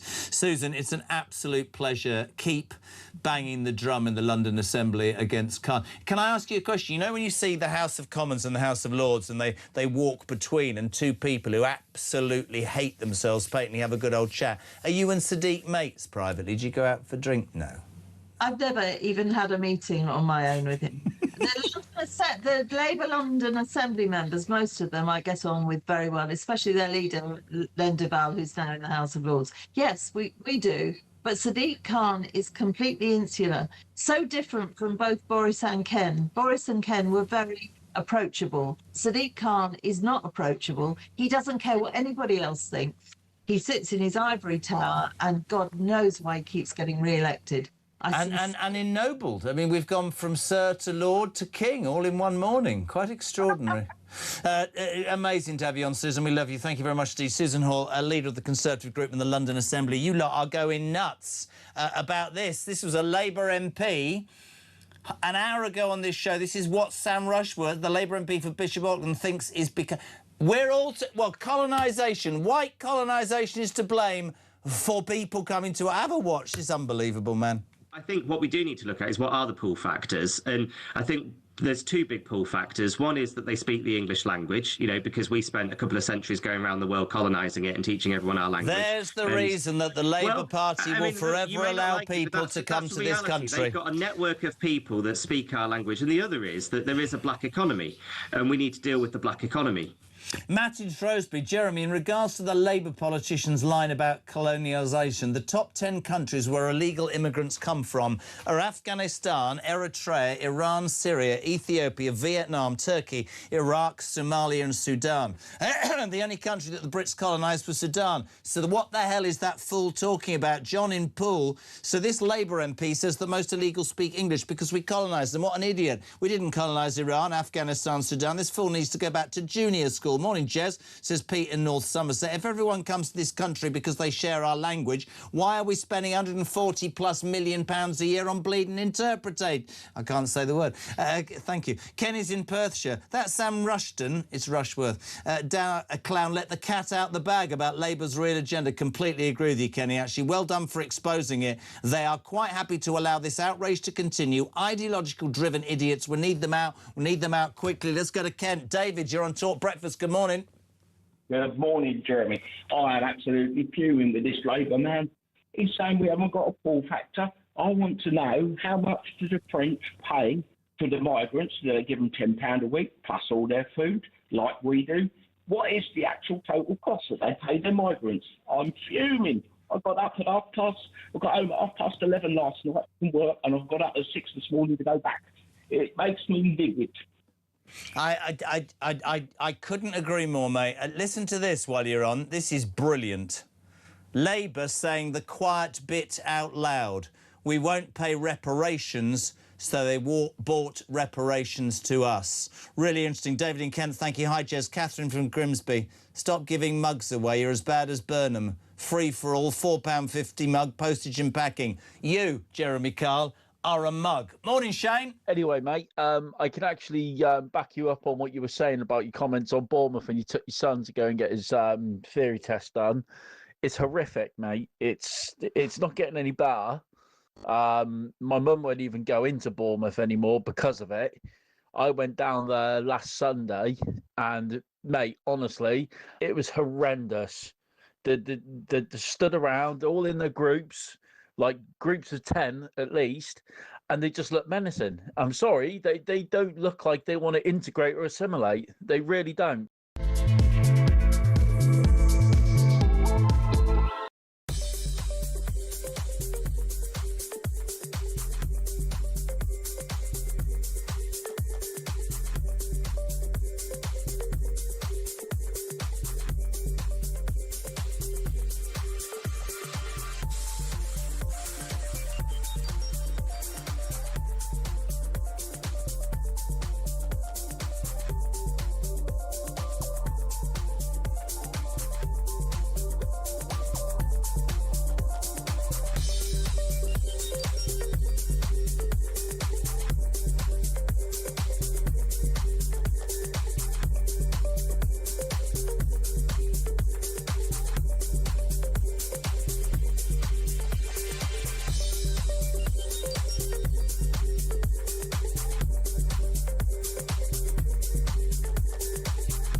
across the UK. On DAB+, on YouTube, on your mobile, and on your side. This is Talk. Welcome back, Julia from 10, David Ball from 1, Kevin O'Sullivan on Drive from 4 o'clock. That's your lineup. It's Wednesday, the 19th of August. It's Jeremy Carlin Breakfast. 0344 499 1000.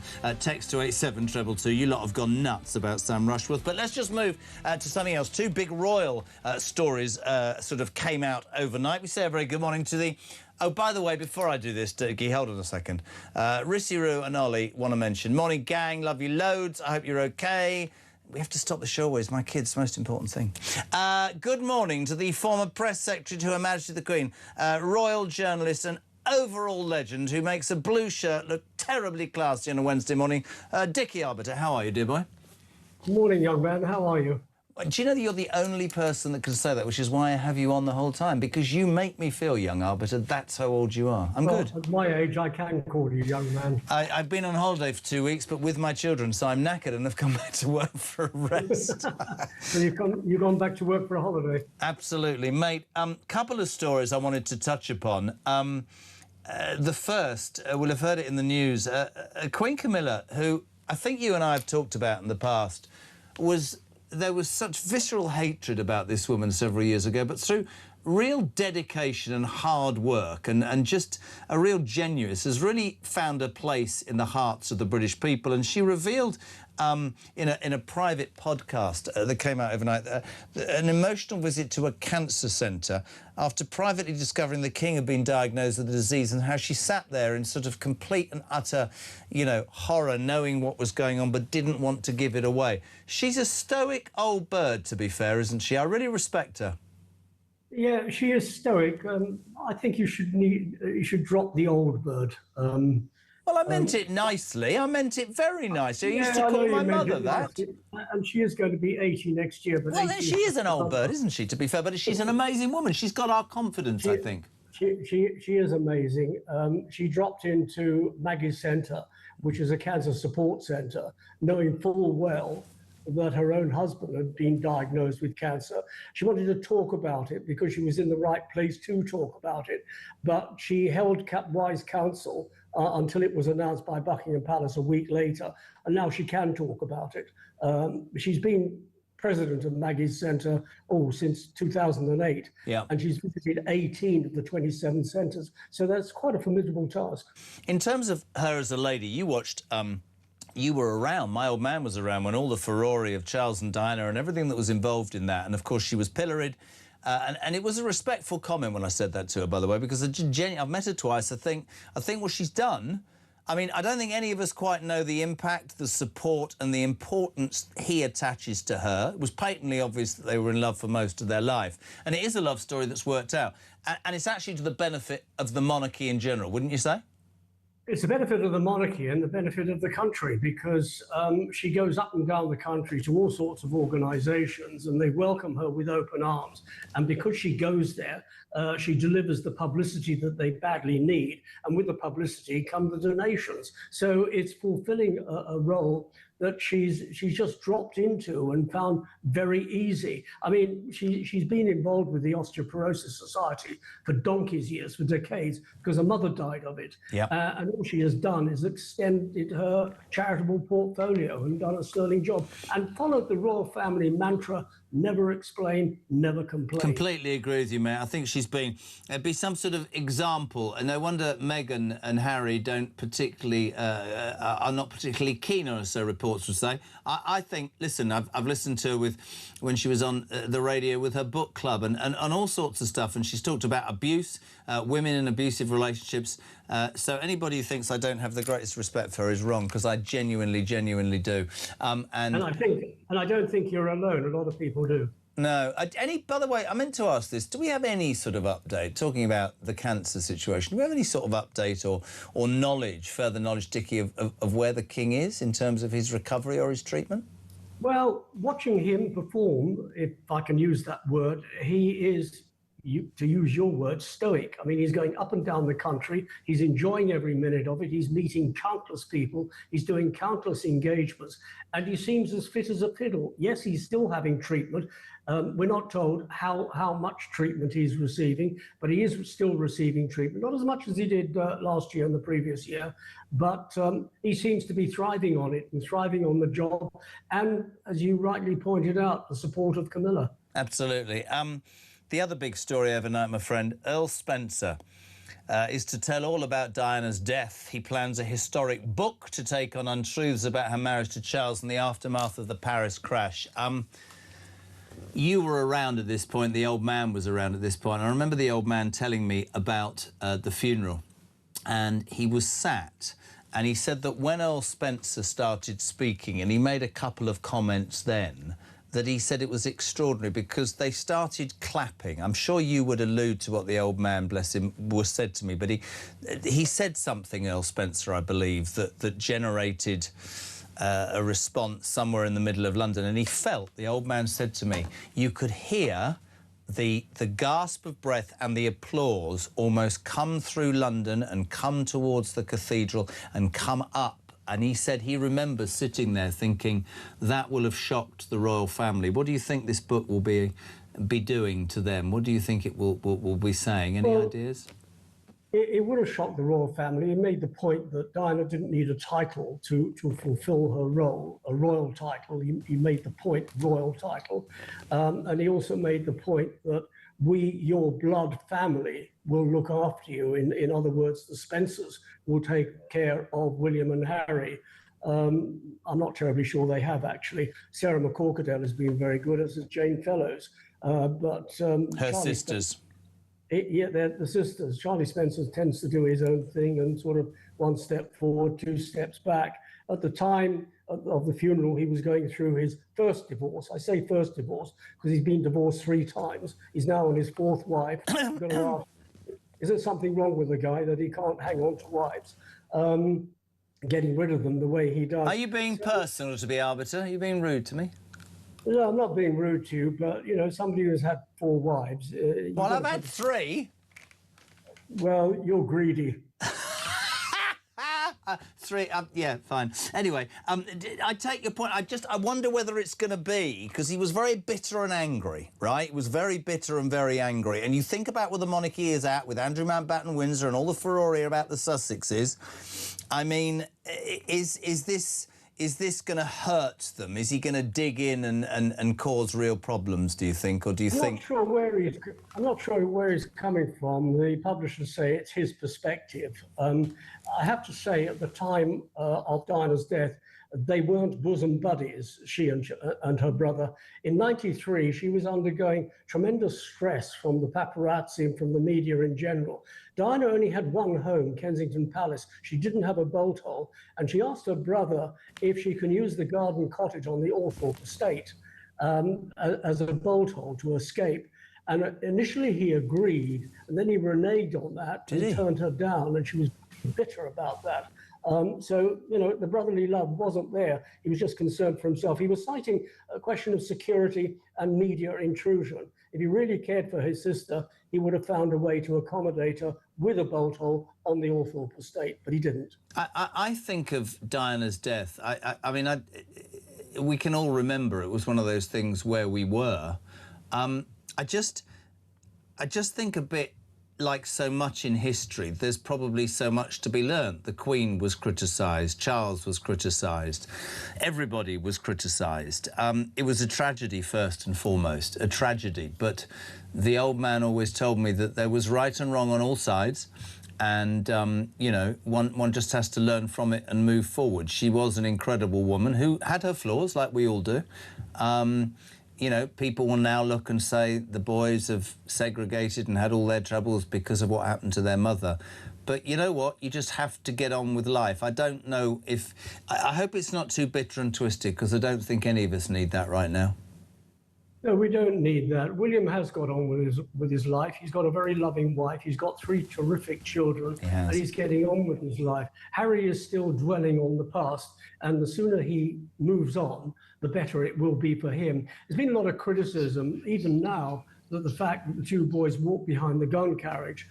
Prince Philip was partially responsible for that. He was a traditionalist, but at the same time, he was a modernist. And he did say that if they didn't, they might well regret it in future years. Now, William hasn't talked about it. The only thing he said is that he kept his head down. His eyes were looking through his hair when he did have hair. And he just, kept his eyes focused on ahead. Harry has said in his book, Spare, no 12-year-old should be forced to walk behind a gun carriage. But Prince Philip did say, if I walk, will you walk? They didn't have to, but they agreed to. So the fact that they did agree to, we should move on from that and not say, poor William, poor Harry. They did agree to do it. And I personally believe that had they not done so in later life, they would have regretted it. Couldn't agree more. It'll be interesting to see what happens. He plans, as we say, Old Spencer, historic book, to take on untruths about her marriage to Charles and the aftermath of the Paris crash. We love, and I mean this, having you on, Dickie. We're so grateful you take the time. Dickie Arbiter, former press secretary, thank you so much indeed, my friend. Quickly push the button, Big M. 90 minutes in 90 seconds. From The Sun. Real quick look, thank you to The Sun as ever on the back page this morning. Martin Blackburn, football writer. Good morning, sir. How are you? Good morning, Jeremy. Very well, thanks. How are you? Yeah, good. The empire that is Chelsea, built on billions and billions of pounds and buying players who are no good and giving them 20-year contracts, seems to have resulted in a standoff, and it could be a split time between the two men, Bowie and I can never say his name, the other one who bought Chelsea. Is that right? That's right, yeah. A good story by Dan King, my colleague. There's problems behind the scenes there. It seems to be that they're talking over the stadium, that there's a problem with the sort of getting the go-ahead for a new stadium for £5 billion, Jeremy. So, yeah, I mean, that looks like that's the issue between Todd Boehly and Clearlake. It's really interesting that. The other story is Adam Wharton, who's a great player, by the way, plays... Is he at Palace, Adam Wharton? Is that right? He's at Palace. Yeah, Adam Wharton is apparently the next big thing. Interestingly, I think one of the best players in the Premier League has left now, Rodri from Manchester City. They've already bought Ferguson, of course. They're looking to buy Wharton as well. He's a great future, hasn't he, as an England midfielder, Wharton? Interesting. He is, yeah. He's a quality player, Jeremy. I mean, City have got a bit of a problem, like you say, losing Rodri. They've lost a lot of other good players, Bernardo Silva, John Stones, Nathan Ake, real clear out there. All the players who got them to won them the Champions League 3 years ago seem to have gone. So they're looking at options in midfield. Like you say, Adam Wharton is one of the possibilities. Enzo Fernandez at Chelsea. So we'll wait and see what... I read a great article yesterday. Enzo Fernandez, about 5'1" from Chelsea, good player, 125 million. Nobody will ever convince me that he's worth two Rodris. Rodri was a great player. Don't think me rude, Mark. We wanted to get you on. You know what it's like. It's madness. But everything in the brilliant Sun sport. Adam Wharton, the Blues standoff, Rooney warning Marcus Rashford to put his finger out, all that with the best sports newspaper in the land. By the way, also for all sport, you know where to go. Not here, Talk Sport. Why am I doing that with my finger? Talk Sport, our sister station. The legend that is Alan Brazil is back. Anna, good morning. Morning, Jezza. Anna from Horsham. I've got to stick up for Labour a little bit. To be fair, the boats are down, but that's because some muppet hasn't taken into consideration that the boats are now 10 times the size they used to be. Great show. Honour listening to you. Crack on with the good work, Jezza. Anna from Horsham.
I don't think there are many communities in this country who want large numbers of men from very different cultures who've come here unlawfully, paying criminals.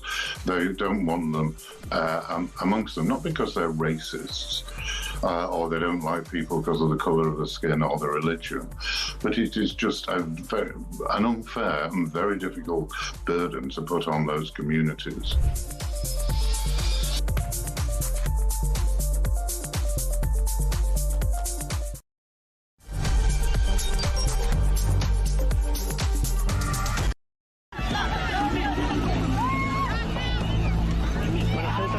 The entire city is being overwhelmed, and there are people who bear direct responsibility.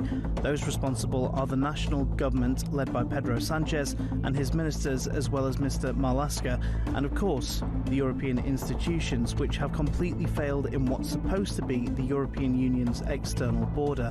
Which country in Europe wipes...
and 1000 text. Oh, we're back. Oh, no, God, I've made myself choke now. Hold on. That's so embarrassing. Oh, don't laugh, Christian. Cup of tea. Right. Welcome back. 0344 499 1000 is your telephone number. You can ring, you can leave a voice note, you can text us as well, 87222.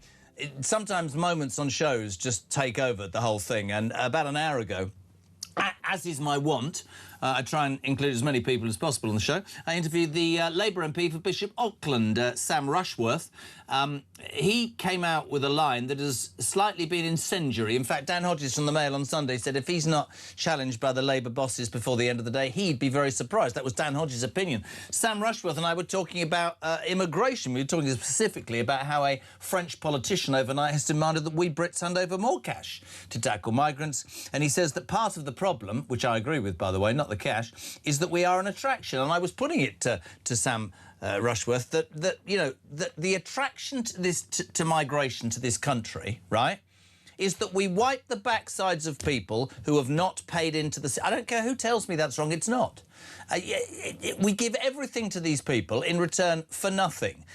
His response to that was, apart from thinking that I knew nothing about the subject, was mind-blowing.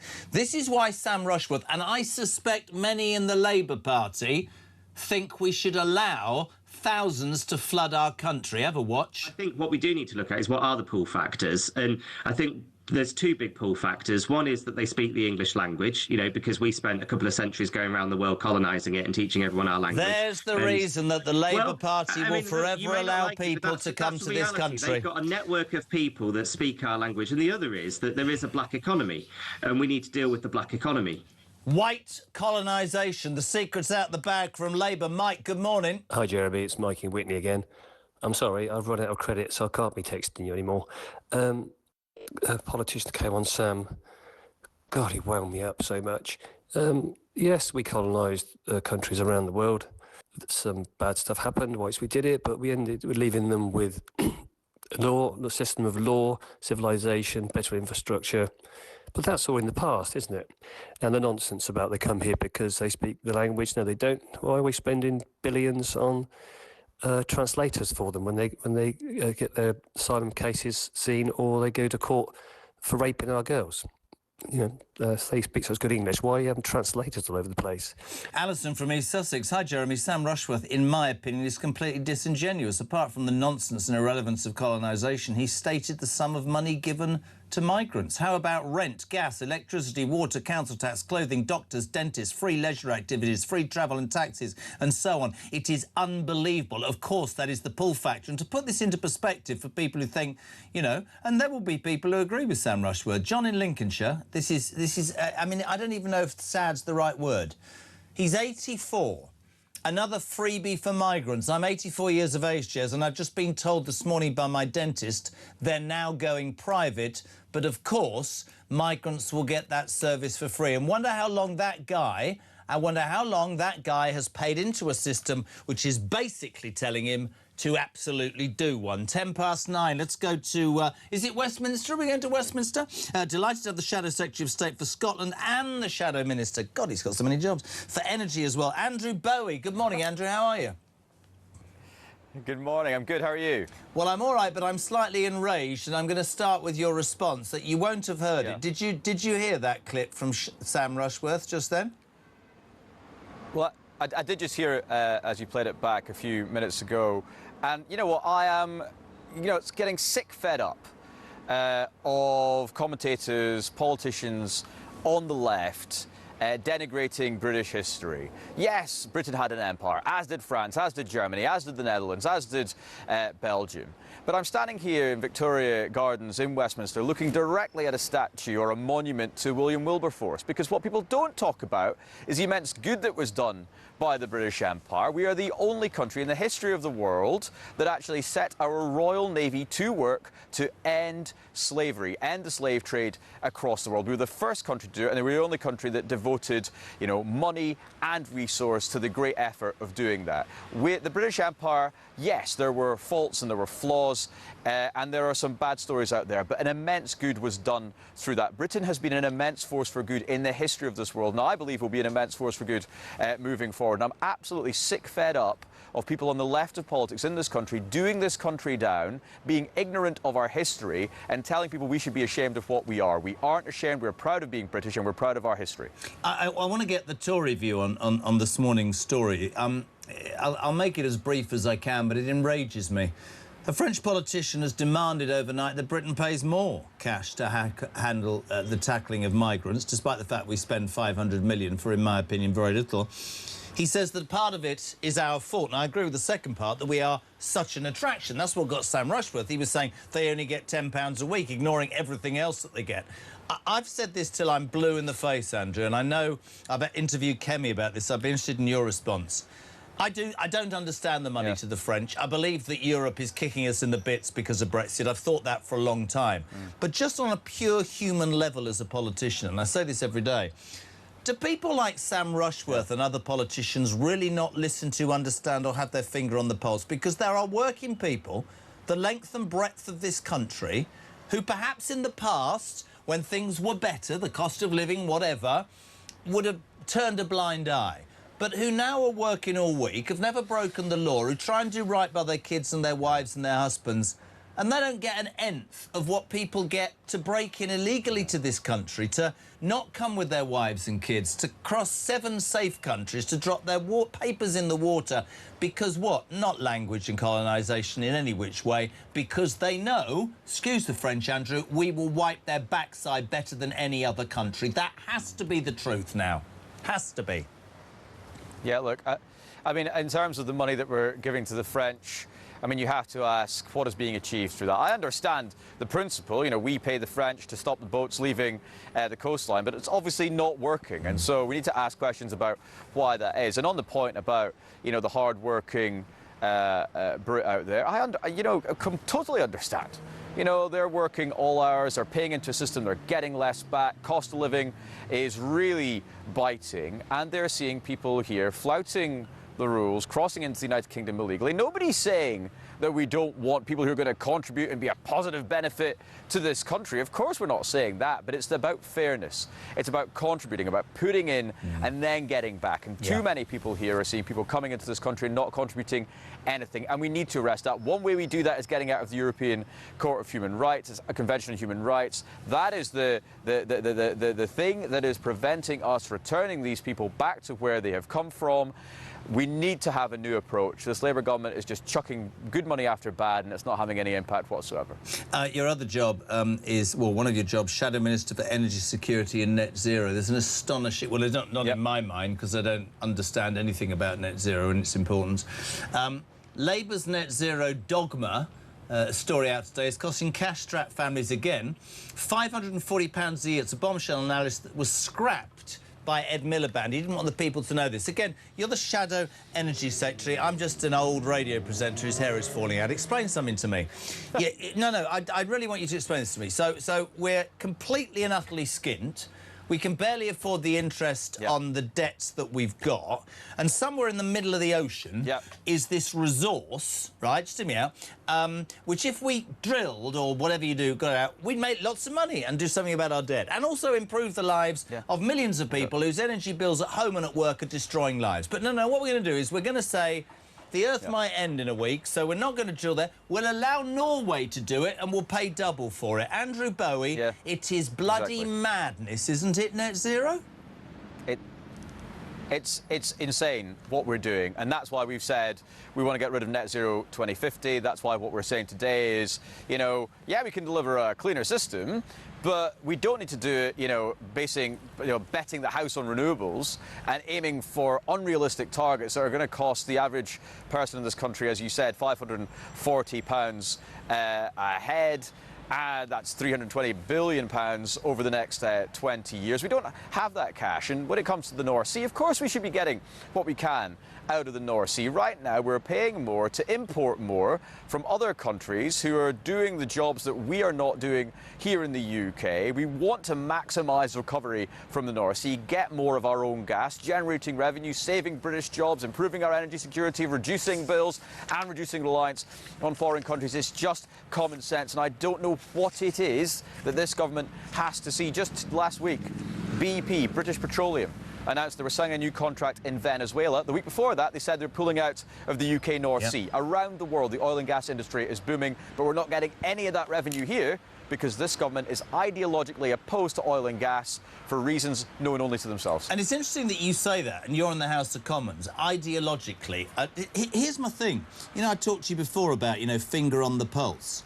Do the Ed Milibands, I mean, you sit across them, do they understand how skint people are? Do they understand that your average John and Joe would say, my food bill's 2.5 times the cost, petrol and diesel have gone up, every bill has gone up, my tax has gone up, my council tax has gone up, everything's gone up, I can't see a doctor. There was an 84-year-old saying, I've paid for 50 years, I can't see a dentist, it's gone private, migrants are getting that. Do these people either, are they tone deaf, stupid, or don't they care? I think, I mean, it could be a combination of all of the above. I mean, Ed Miliband must feel it. Famously, two ovens Ed Miliband. He must see an increase in his energy bills. But I just don't think they fully understand just how difficult life is for the average person in the United Kingdom today, and just why people are asking. Of course, people want to see action. They want to see a cleaner planet. They want to pass down a world that's in a better state for their children. Though. But it's about priorities. But if there's no jobs for their kids, the economy's, you know, going down the pan. We're importing more oil and gas, and emissions are still going up, then obviously we're on the wrong track, and that's what's happening right now. I mean, I always tell the story, I haven't told you this, but there was a lovely guy that ran his own a dry cleaning place in the village that I lived for years and years and years and years and years. He suddenly closed up, and I saw him, and I said, why? He said, because my electricity bill's gone from £1,500 a year to over £7,000, and I can't stand it. It's just not going to work. So then jobs go, and economies are affected in that way. Yeah. It's carbon taxes, it's green levies, it's all the charges, the hidden charges that people are seeing on their bills. It's not actually the cost of energy, that's about half of the bill that you're paying. It's all these other charges that people are paying so that and that's going towards constraint payments, so we can pay wind farms to turn off when it's too windy. It's this new grid infrastructure, which isn't wanted across much of the country, because we're having to build pylons from the north-west coast of the Highlands in Scotland down to the southeast of England to bring power generated from these very diverse locations into where it's actually required. It's absolutely nuts. We need a change of approach. Before you go, there you are, standing all dressed smartly outside Westminster, and yet you're in the middle of recess. Everybody's doing their bit. Yeah. What do you... report card first month, the Messiah of Manchester, has not had to face any criticism or anything at all from anybody in Parliament, which I think is an absolute disgrace. Been handing out sweets willy-nilly and doesn't have to do it. What's your view of the first month of the Burnham Premiership? Yeah, look, I mean, well, it's hard to say, right? Because all we've seen is announcement after announcement, as you said, sweetie after sweetie, with no scrutiny or accountability whatsoever, a reluctance to even go in front of the press, absolutely no parliamentary scrutiny for another 2 weeks. It'll be 2 weeks today that he faces his first Prime Minister's question, so it'll be interesting to see how that goes. I do wonder how many of these announcements, unfunded commitments that he's made since he became Prime Minister, will fare when the harsh light of day is shone upon them, when you guys are all back in the media, when we're all back in that building behind us, and when we start to go through line by line what he said, because he's had such an easy ride. Yeah, I have to say, I don't think that had we been in a position that we would have been getting the easy ride that Andy Burnham has been getting since he walked into number 10. You'd have to say, Andrew, you'd have to say whatever. You'd have to say whatever political party you're from. I don't agree with it, but it was quite possibly the most impressively successful coup in British political... I've never seen a man within 4 weeks go from not being an MP to having a 186-seat majority in the House of Commons, a complete control over a party who've been bitching for the last 2 years. Extraordinary. Great to have you on, my friend. Yeah, we'll see how long that lasts. Really appreciate your time. Thank you so much indeed. Andrew Bowie, Shadow. He's actually... It's energy, and Scotland is a very good man. Good man, Andrew Bowie. 9:20. Julia here at 10 0344 499 1000 to the phone lines. You are raging still. London. Stuart, hello. Hello, mate. Pleased you're back for your holiday. Hope you had a good time. No, I didn't. I was with 6 children. I'm knackered. How are you? They must have driven you mad, didn't they? You what? They must have driven you mad. I'm thinking of putting them all in care, if I'm honest. Anyway, what you got? What you got, Stewie? I said before, I couldn't believe what that guy said, that MP. I absolutely staggered. I mean, I spoke to Turkish people, yeah? Now, you know the Ottoman Empire had 700 years of slavery. Yep. And I talked to Turkish people. Do you worry about it? No. He said, what's it got to do with us? It's centuries ago. And they put enslaved 10 million people.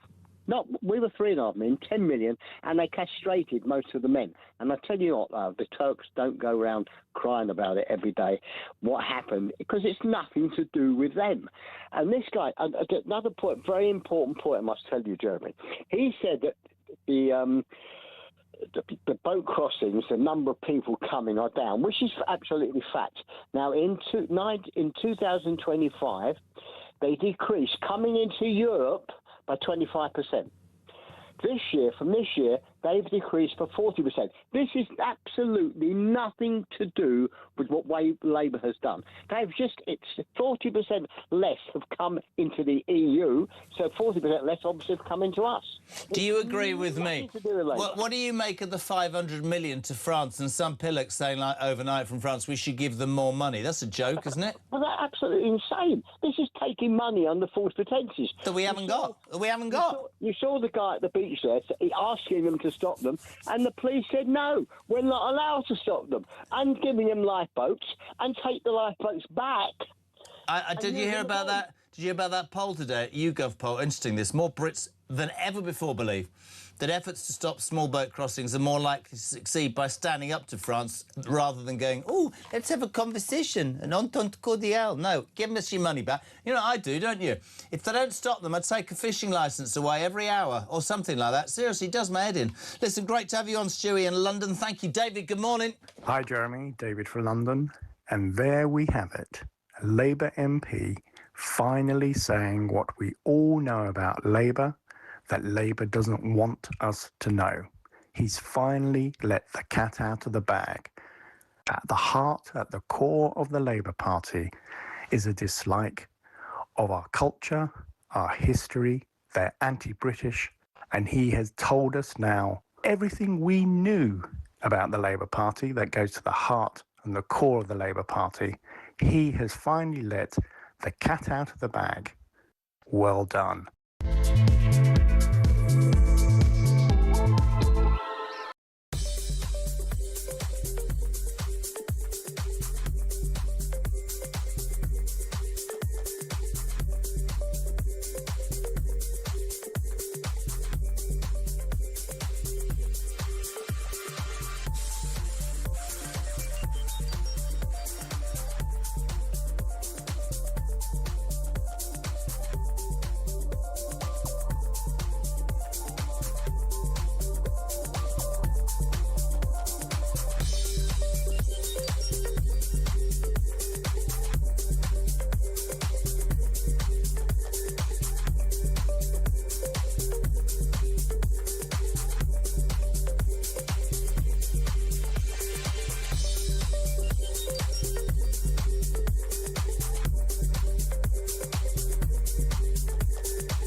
The other main parties, Labour, the Tories, the Lib Dems, they didn't turn up. They bottled it like a bunch of cowardly chickens.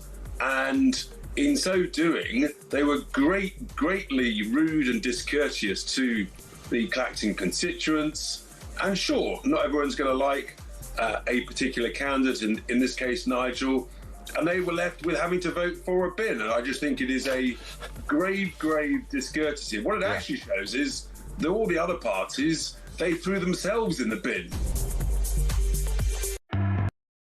Across the UK, on DAB+, on YouTube, on your mobile, and on your side. This is Talk.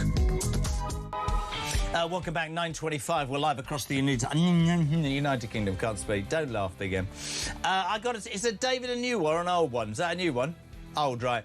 I don't think I've ever seen a reaction like this. An hour and a half ago, I decided to interview the Labour MP for Bishop Auckland. He's called Sam Rushworth. We were talking about the main news story today. A French politician has demanded we Brits hand over more money.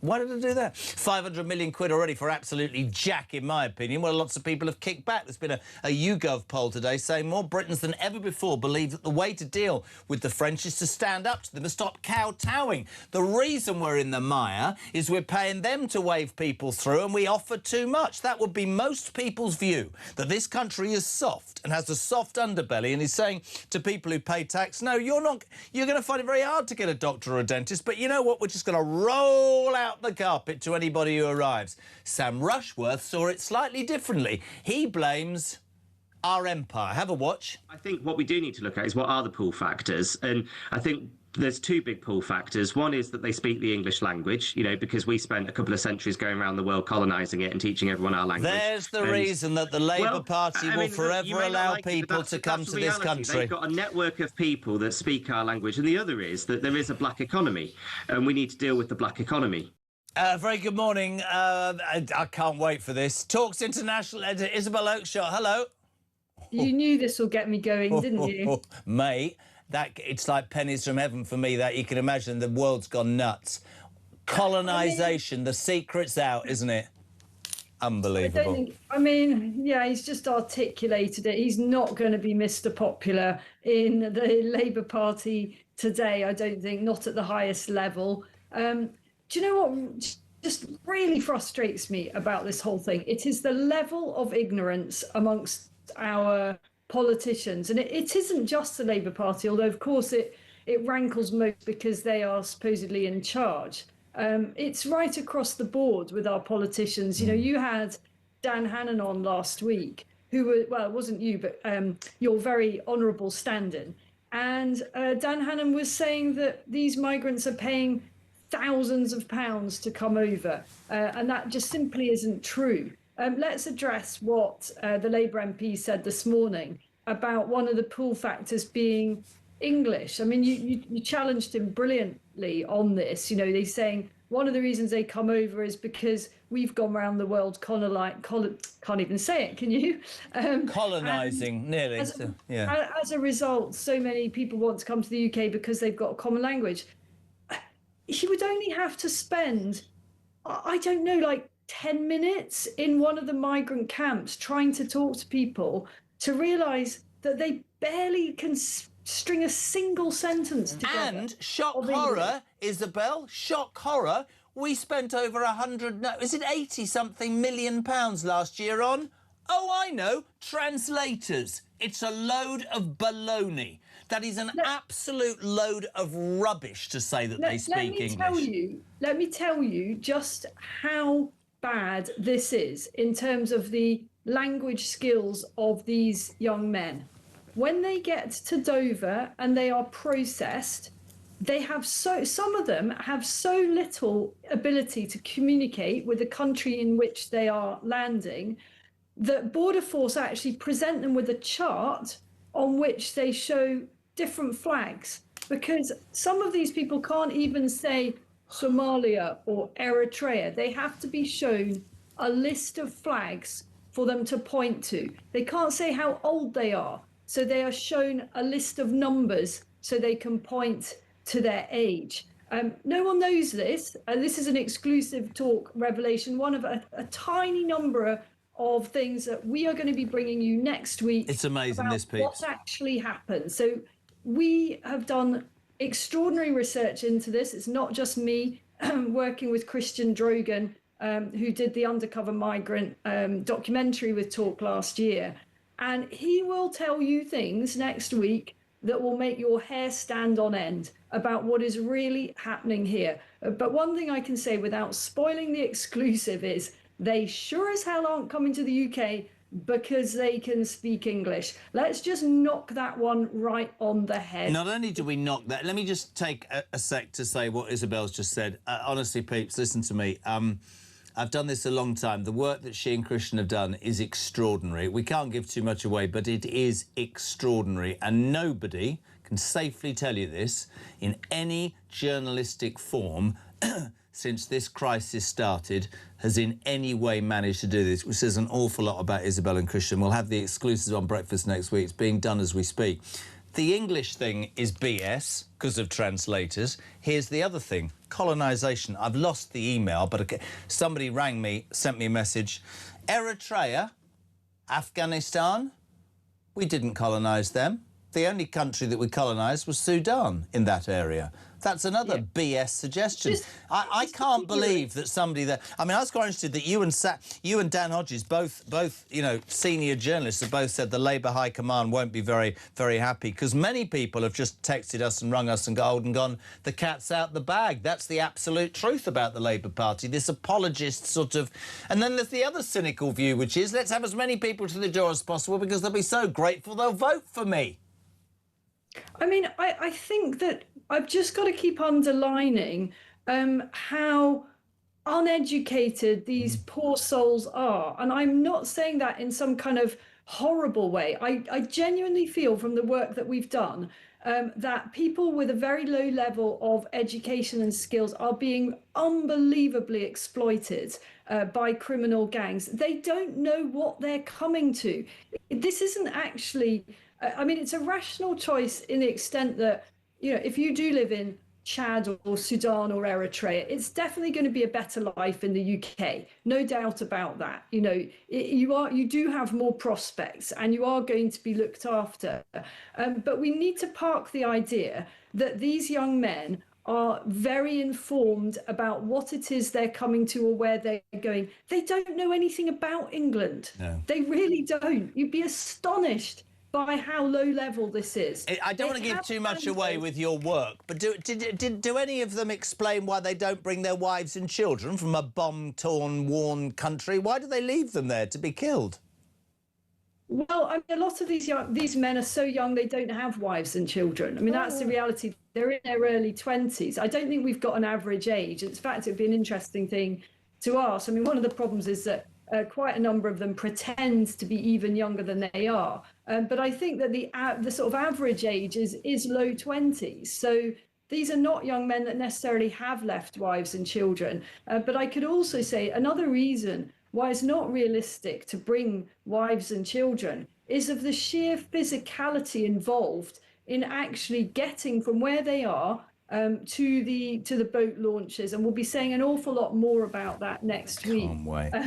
But suffice to say, this is not, you know, this is not something that unless you're phenomenally fit and young is at all easy to do. Well, that's me buggered. Let's talk about the other story to do with migration today. I mean, this is extraordinary. Have you been to Gosport before in your life, down in Dorset? Have you been down there, down in Poole, down in that area? Because apparently the government, for fear of scrutiny over the increasing numbers, is now rushing through plans to be one of the biggest migrant detention centres in Europe at Gosport on the Hampshire seafront. It will house 600 foreign criminals and illegal migrants. The council up in us, but I've got a text I want to read you from somebody who lives right next door, Louise. The immigration detention centre in Gosport was mothballed years ago. Renovations have been underway for several years now. Started under the last government, but Labour have now overridden local planning to increase the capacity. Local residents have had no say when there are serious concerns about the impact of housing 600 illegal men and foreign criminals will have in their neighbourhood. The town and the seafront of this small, friendly community, we understand they won't be free to leave the site, but I believe this is not to be confirmed. And I suspect Louise, like many other people in Gosport, very concerned, as you would be, Isabel Oakeshott. Well, I'm not sure about this thing. She thinks they won't be free to leave the site. I'm not sure about that. She says that that's what they've been told, but I'm like you. I mean, I mean, we don't have the Home Office doesn't have a policy of detaining new arrivals. I wish they did. That would be brilliant. I mean, if this is now a change in policy and people are actually going to be detained, then that would be a big story indeed. But I don't believe that that is the case at all. The whole policy, the whole approach of the Home Office is that after people have had the most cursory of checks on arrival, they are put into accommodation from which they're free to leave. I don't understand insanity of it all. I know, and I don't understand this sort of movement from one place to the next. We'll go from hotels to houses of multiple occupation, and then in some countries, places, counties rather, they give them houses. I've always said, and it's not very popular with the left, to be honest, but I'm all right in this building, is I would not make the detention centres a four-star hotel-like. I'd put them somewhere out of the way. I've suggested Scotland. People always think I'm insulting Scotland. I'm not I'm talking about an island. And I would make it not horrible, but I would make it basic enough for the message to get back very quickly that the United Kingdom is no longer prepared to wipe your backside. But apparently, again, what hope have we got? Do you remember the Bell Hotel and the local council won the right to ban it? And I thought fair play. And the government went to court, the Home Office, and said the rights of migrants outplace the rights of the indigenous population. It's ridiculous. Well, you actually make a really interesting point. Why haven't we been talking to the Scots about this? We all those years there was this failed plan to send them to Rwanda. Why not somewhere up north. And I don't say that from a position of ignorance. I mean, I was There's brought an up island in Scotland next to Arran that is semi-inhabited. There are plenty of islands in Scotland, no shortage of islands, and it's not as if local populations would be threatened by this. There are tons of locations in Scotland which are extremely remote, and local communities would not be heavily affected by this. And actually, it could be a very, very nice way to give the Scots a load of money from Westminster. I'd far rather that than, you know, some kind of far-flung processing centre, which will cost a lot more because we have to fly people over there. So I guess the reason that this has never been contemplated is because relations between Westminster and Holyrood are always delicate and always strained, and the Scots will throw their toys out the pram and say, oh, you know, well, what's this? You know, we're going to be a dumping ground or whatever. Is this how... They take the money, any money, they take the money, any money. Well, do you know what? I think you've started an interesting conversation here, and I would love to hear from any Scottish politicians as to why they shouldn't accommodate some of these. I know they already accommodate a lot of asylum seekers. I'm not saying that they don't do that, but why couldn't there be detention facilities, Nightingale style, built in remote places, whether it's in Scotland or England? But the reality is Scotland has a pretty low population in terms of land mass. You'll love this as well. You know that Sam Rushworth is the Labour MP for Bishop Auckland. I'm turning into you, not in any way as successful. We did a bit of investigation. I say I'm turning into you, Christians, I don't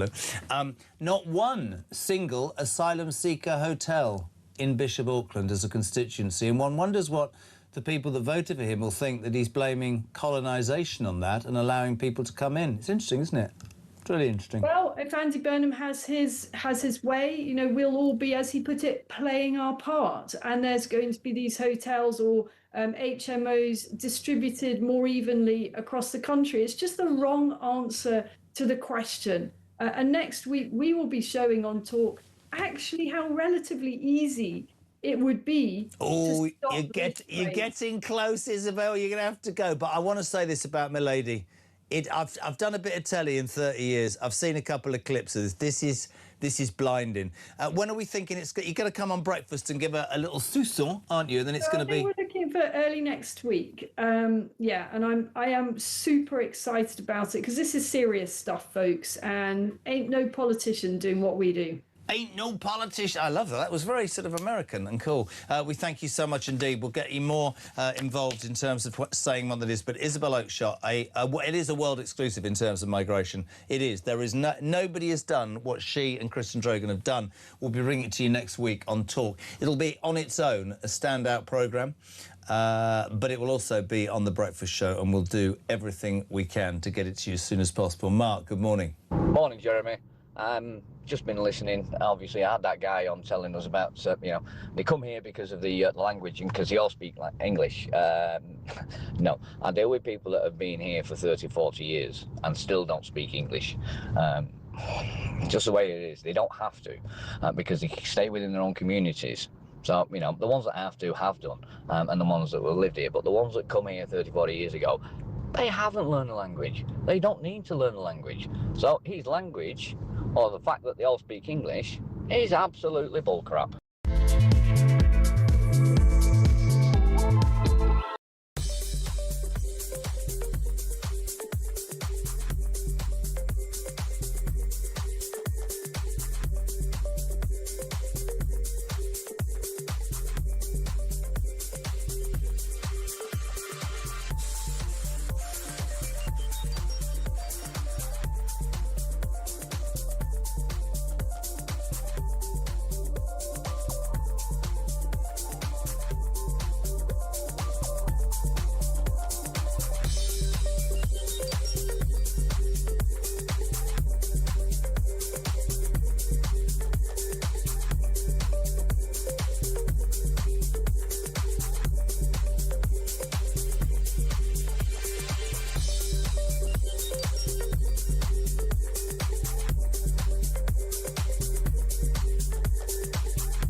across the UK, on DAB+, on YouTube, on your mobile, and on your side.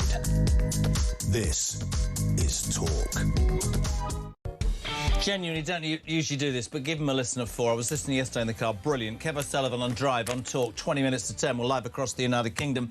Sam Rushworth has really wound you all up today. Let's say a very good morning. Actually, let's just play the little clip. Little clip.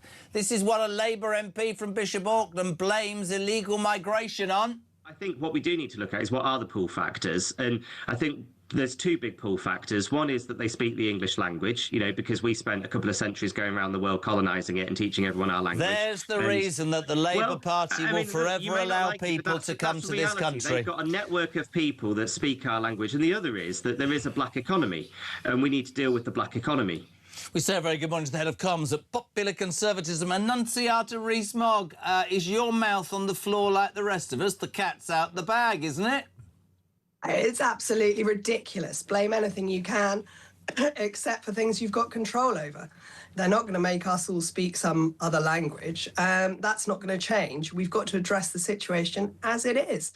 And as one of your callers said, a lot of them come here and never learn English anyway. And also, you should love this, Annunciata. We spent nearly £80 million last year on translators. So the guys talking compete tosh. But this apologist approach to... I mean, you're saying to his constituents, he's saying to his constituents in Bishop Auckland, what's happened 400 years ago, I'm going to make you lot pay for. It's extraordinary to me. I thought it was right cat out of the bag. For me, the biggest pull, I'd love to know what you take, is that we give these people far too much, and at the moment, we're giving it to the detriment of our own countrymen and women, and they're beginning to kick back. We give them far too much, and we allow them to stay. That the people who arrive in small boats have around 90% success rate at asylum claims, so they can stay here for life. We've already got their communities from their countries that they can integrate into without integrating into British life at all, and they can get cash-in-hand jobs and work, or work for Deliveroo and Uber Eats and all the other companies. We know that there's a problem with swapping identities. We've got far too many pull factors, and most of it is because of the generosity of the British taxpayer. Completely but enough agree. is enough. And I said this earlier, I said to you, I think and feel really strongly that for years it didn't seem to matter, but there is a cost of living crisis. Food is more expensive, energy is more expensive, council tax is more expensive, tax is more expensive, and I think the British people, Annunciata, have just got to the point where they go, well, enough is enough, really. And I say to all politicians, I don't understand the ones who are seemingly deaf to this, because people have had enough. And that's not a threat or anything. I don't talk in those terms. But I think the unfairness of the system is beginning to genuinely grate on so many. Absolutely. There is a complete unfairness against people who do the right thing, who pay their taxes, who work hard and are not rewarded for it at a level that makes them able to live comfortably. We've seen today inflation is back up. Yep. Our interest rates, long-term borrowing costs are up. Everything is heading in the wrong direction for the British people, and yet we seem to be willing to take economic migrants from across the world and give them a British lifestyle. That is fundamentally unfair when we can't look after our own. Completely agree. You'll be interested. I'd love your response to this. A French politician overnight demanded that we spend more, we give them more money, because 500 million for doing Jack Watson is absolutely not enough. He wants more money. He admitted that we're a permanent attraction, and that's true. But he wants more money. I just want to ask you this: the 500 million pounds. What do we get for that? Absolutely nothing. Absolutely nothing. But he raised a really important point that I think we will both agree with, that if we're going to make Britain such an attractive place for these people to get to, the problem's not going to go away. Absolutely. It's partly our fault. We've got to accept that. We've got to cut the attraction. We've got to deport these people who break into our country illegally. And not only that, deport foreign criminals out of prisons, and suddenly you've got freer space. We seem to be, Annunciata, and I don't know whether you would see it in this way. we seem to have gone completely wrong. We seem to make excuses for the perpetrators of crime against victims. We seem to favour people who are illegally in our country to those who have paid their stamp for years. I had a guy on earlier, 84. Just found out his dentist's going private, so the reason they're going private is so they can deal with migrants. He's paid in for 60 years, he told me, and he's not going to be able to see a dentist. And he can't afford to go private. That's appalling, appalling. We have got so much of this wrong, and as there's a straw that breaks the camel's back, and I think the camel's back has been thoroughly broken. The British taxpayer can see how unfair this is. They can see how bad our public services is. They can see that their bills are all going up. They can see that there is no growth, that there are fewer jobs, that people are struggling here, trying to do the right thing, and yet we seem to be the refuge of the world. We can't afford it. We've got to... charity starts at home. Yeah. We've got to look after our And it's own really people interesting, first. that phrase, isn't it? But because I was saying to somebody this morning, imagine 10 years ago talking about immigration, we'd have both been labelled whatever. You're absolutely right. Charity does begin at home. I thought when I said that, people... It does. It has to. It has to. It has to. The argument, you don't know what it's like living in Eritrea, it doesn't wash anymore because people in this country, I was saying this the other day, they work all week, they pay the taxes, they bring up their kids, they look after their partners, they don't break the law, they can't even afford to get a curry on a Friday night. What do they think? I'm being serious. They're going out for a beer or whatever. And that's so wrong. And it fosters a collapse of communities. It makes our country less safe because there isn't that community cohesion. We don't know who we're bringing in. We know the statistics show that they have a higher propensity to certain very awful crimes. This is a matter of national security, but it's also a matter of national identity. We love having you on. Thank you. Check out Annunciata, head of comms at Popular Conservatism, an excellent website. And thank you so much indeed. Lovely to have you on. 12 minutes to 10. I'm going to do this by popular demand. Earlier, 2 hours ago, I just put on Sam Rushworth, Labour MP for Bishop Auckland. We talked about migration. It started off all right, and then he let the cat out the bag. This is a repeat because everybody's been asking for it. Have a watch, have a listen. I think what we do need to look at is what are the pull factors, and I think there's two big pull factors. One is that they speak the English language, you know, because we spent a couple of centuries going around the world colonising it and teaching everyone our language. There's the reason that the Labour Party will forever allow people to come to this country. They've got a network of people that speak our language, and the other is that there is a black economy, and we need to deal with the black economy. Mate, listen, we'll agree to disagree, but you've just said it. You've just said what I've always suspected is central to many people's view, is that, as you said, we went around the world colonising, and that's why we should accept. And listen, you have your right to your view. People listening will have their right to their view. What? That is why it's a pull factor for them to come. They want to live in a country where they can speak the language, where they've already got Half support of them network, can't speak and English a lot when of them they... work illegally. Come on, what we Sam. need to do as well is ramp up. We need to ramp up the raids of illegal working. Sam, you're not telling me a majority of migrants who come to this country can speak English, are you?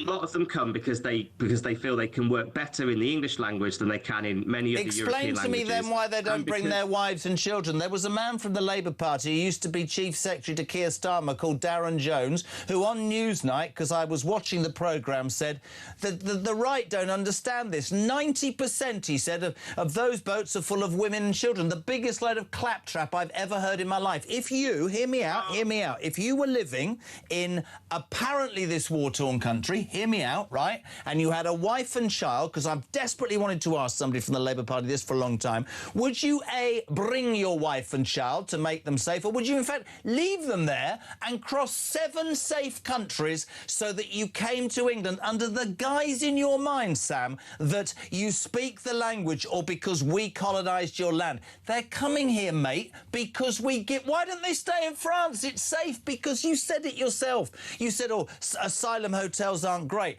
They're better than a French tent, aren't they, on the beach? We give too much, mate. We're skint. Inflation this morning, 2.9%.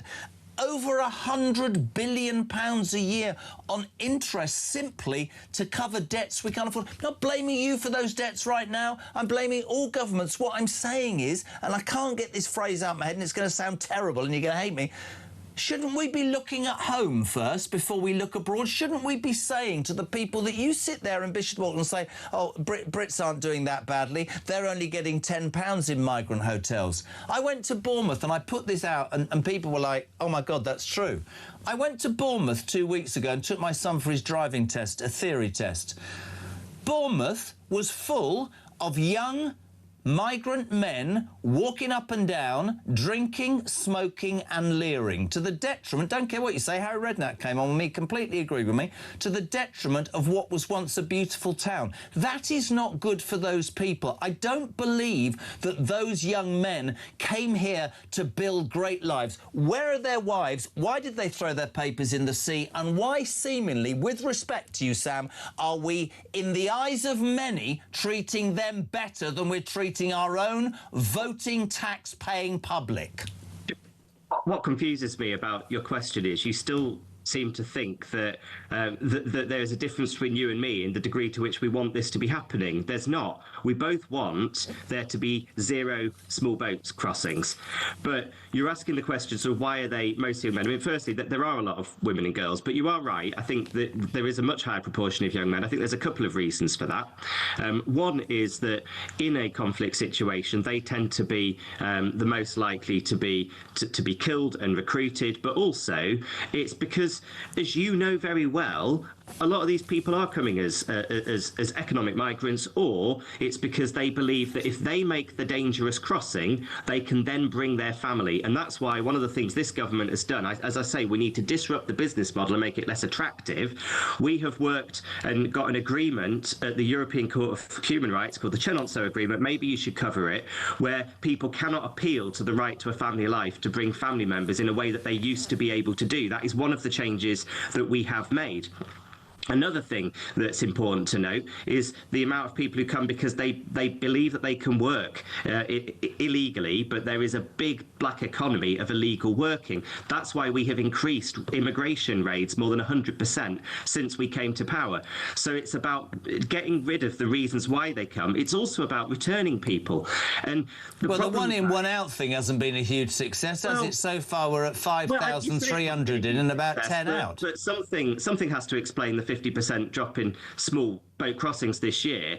The reason why that's an important model actually is that people need to know that if you spend a lot of money coming over here, there's a very high risk that you could just be returned straight back to France. Do you know what used to work, Jeremy? There was a time where 100% of them would be returned back to France because we were in the Dublin Agreement. Boris Johnson chose to pull us out of that with his reckless botched Brexit deal. We've left the Dublin Agreement. We can't just return people in the way that we used to be able to. That is one of the reasons why we've seen this industry start up. Another thing we can't do, we used to be in Eurodac, which was an intelligence service sharing information. You mentioned that they throw their documents in the bin. They do, and some of them arrive with false stories, and we don't even know what countries they come from. When we were in Eurodac, we could take their biometrics and we could link that to the European computer and we could see exactly what story they told in previous countries. We're no longer in that system.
million donation problem, which kind of triggered this whole by-election, is that an issue for you? No. No, I accept that most politicians are in it at the end of the day for the 100,000 a year that they get. And so everybody's in it for money. And if it was for security, and let's face it, look at Anne Widdecombe. She could have done with 5 million, couldn't she, for security? She's dead. And so, no, I don't. I think he was entitled to accept it. On DAB+, on YouTube, on your mobile, and on your side. This is Talk. Welcome back. Couple of minutes to 10. Julia is here from 10 o'clock. David Bull in for Ian Collins from 1 o'clock and Kev O'Sullivan from 4 o'clock on Drive this afternoon. Live across the UK. Get your calls in as ever on the show to Julia already. 0344 499 1000. And don't forget those text messages 87222. All Labour do is import. They import illegals, they import electric, they import gas. It's about time we imported a new bloody government to get us out this mess, says Dave. Debbie says Royal Sutton Coldfield looks a bit like Bournemouth, Jez. Julia Hartley-Brewer, good morning. Everything's absolutely fine today. A, there's been a bit of rain. Lord looked very happy this morning. B, it turns out that we're going to have number 10 North in charge of basically of growth now. So we're all completely sorted. Also, at 6 o'clock this morning, this will make you laugh more than anybody I know. I have spent the summer sweltering like a person in an oven. I was going to say, be careful, yeah. Right?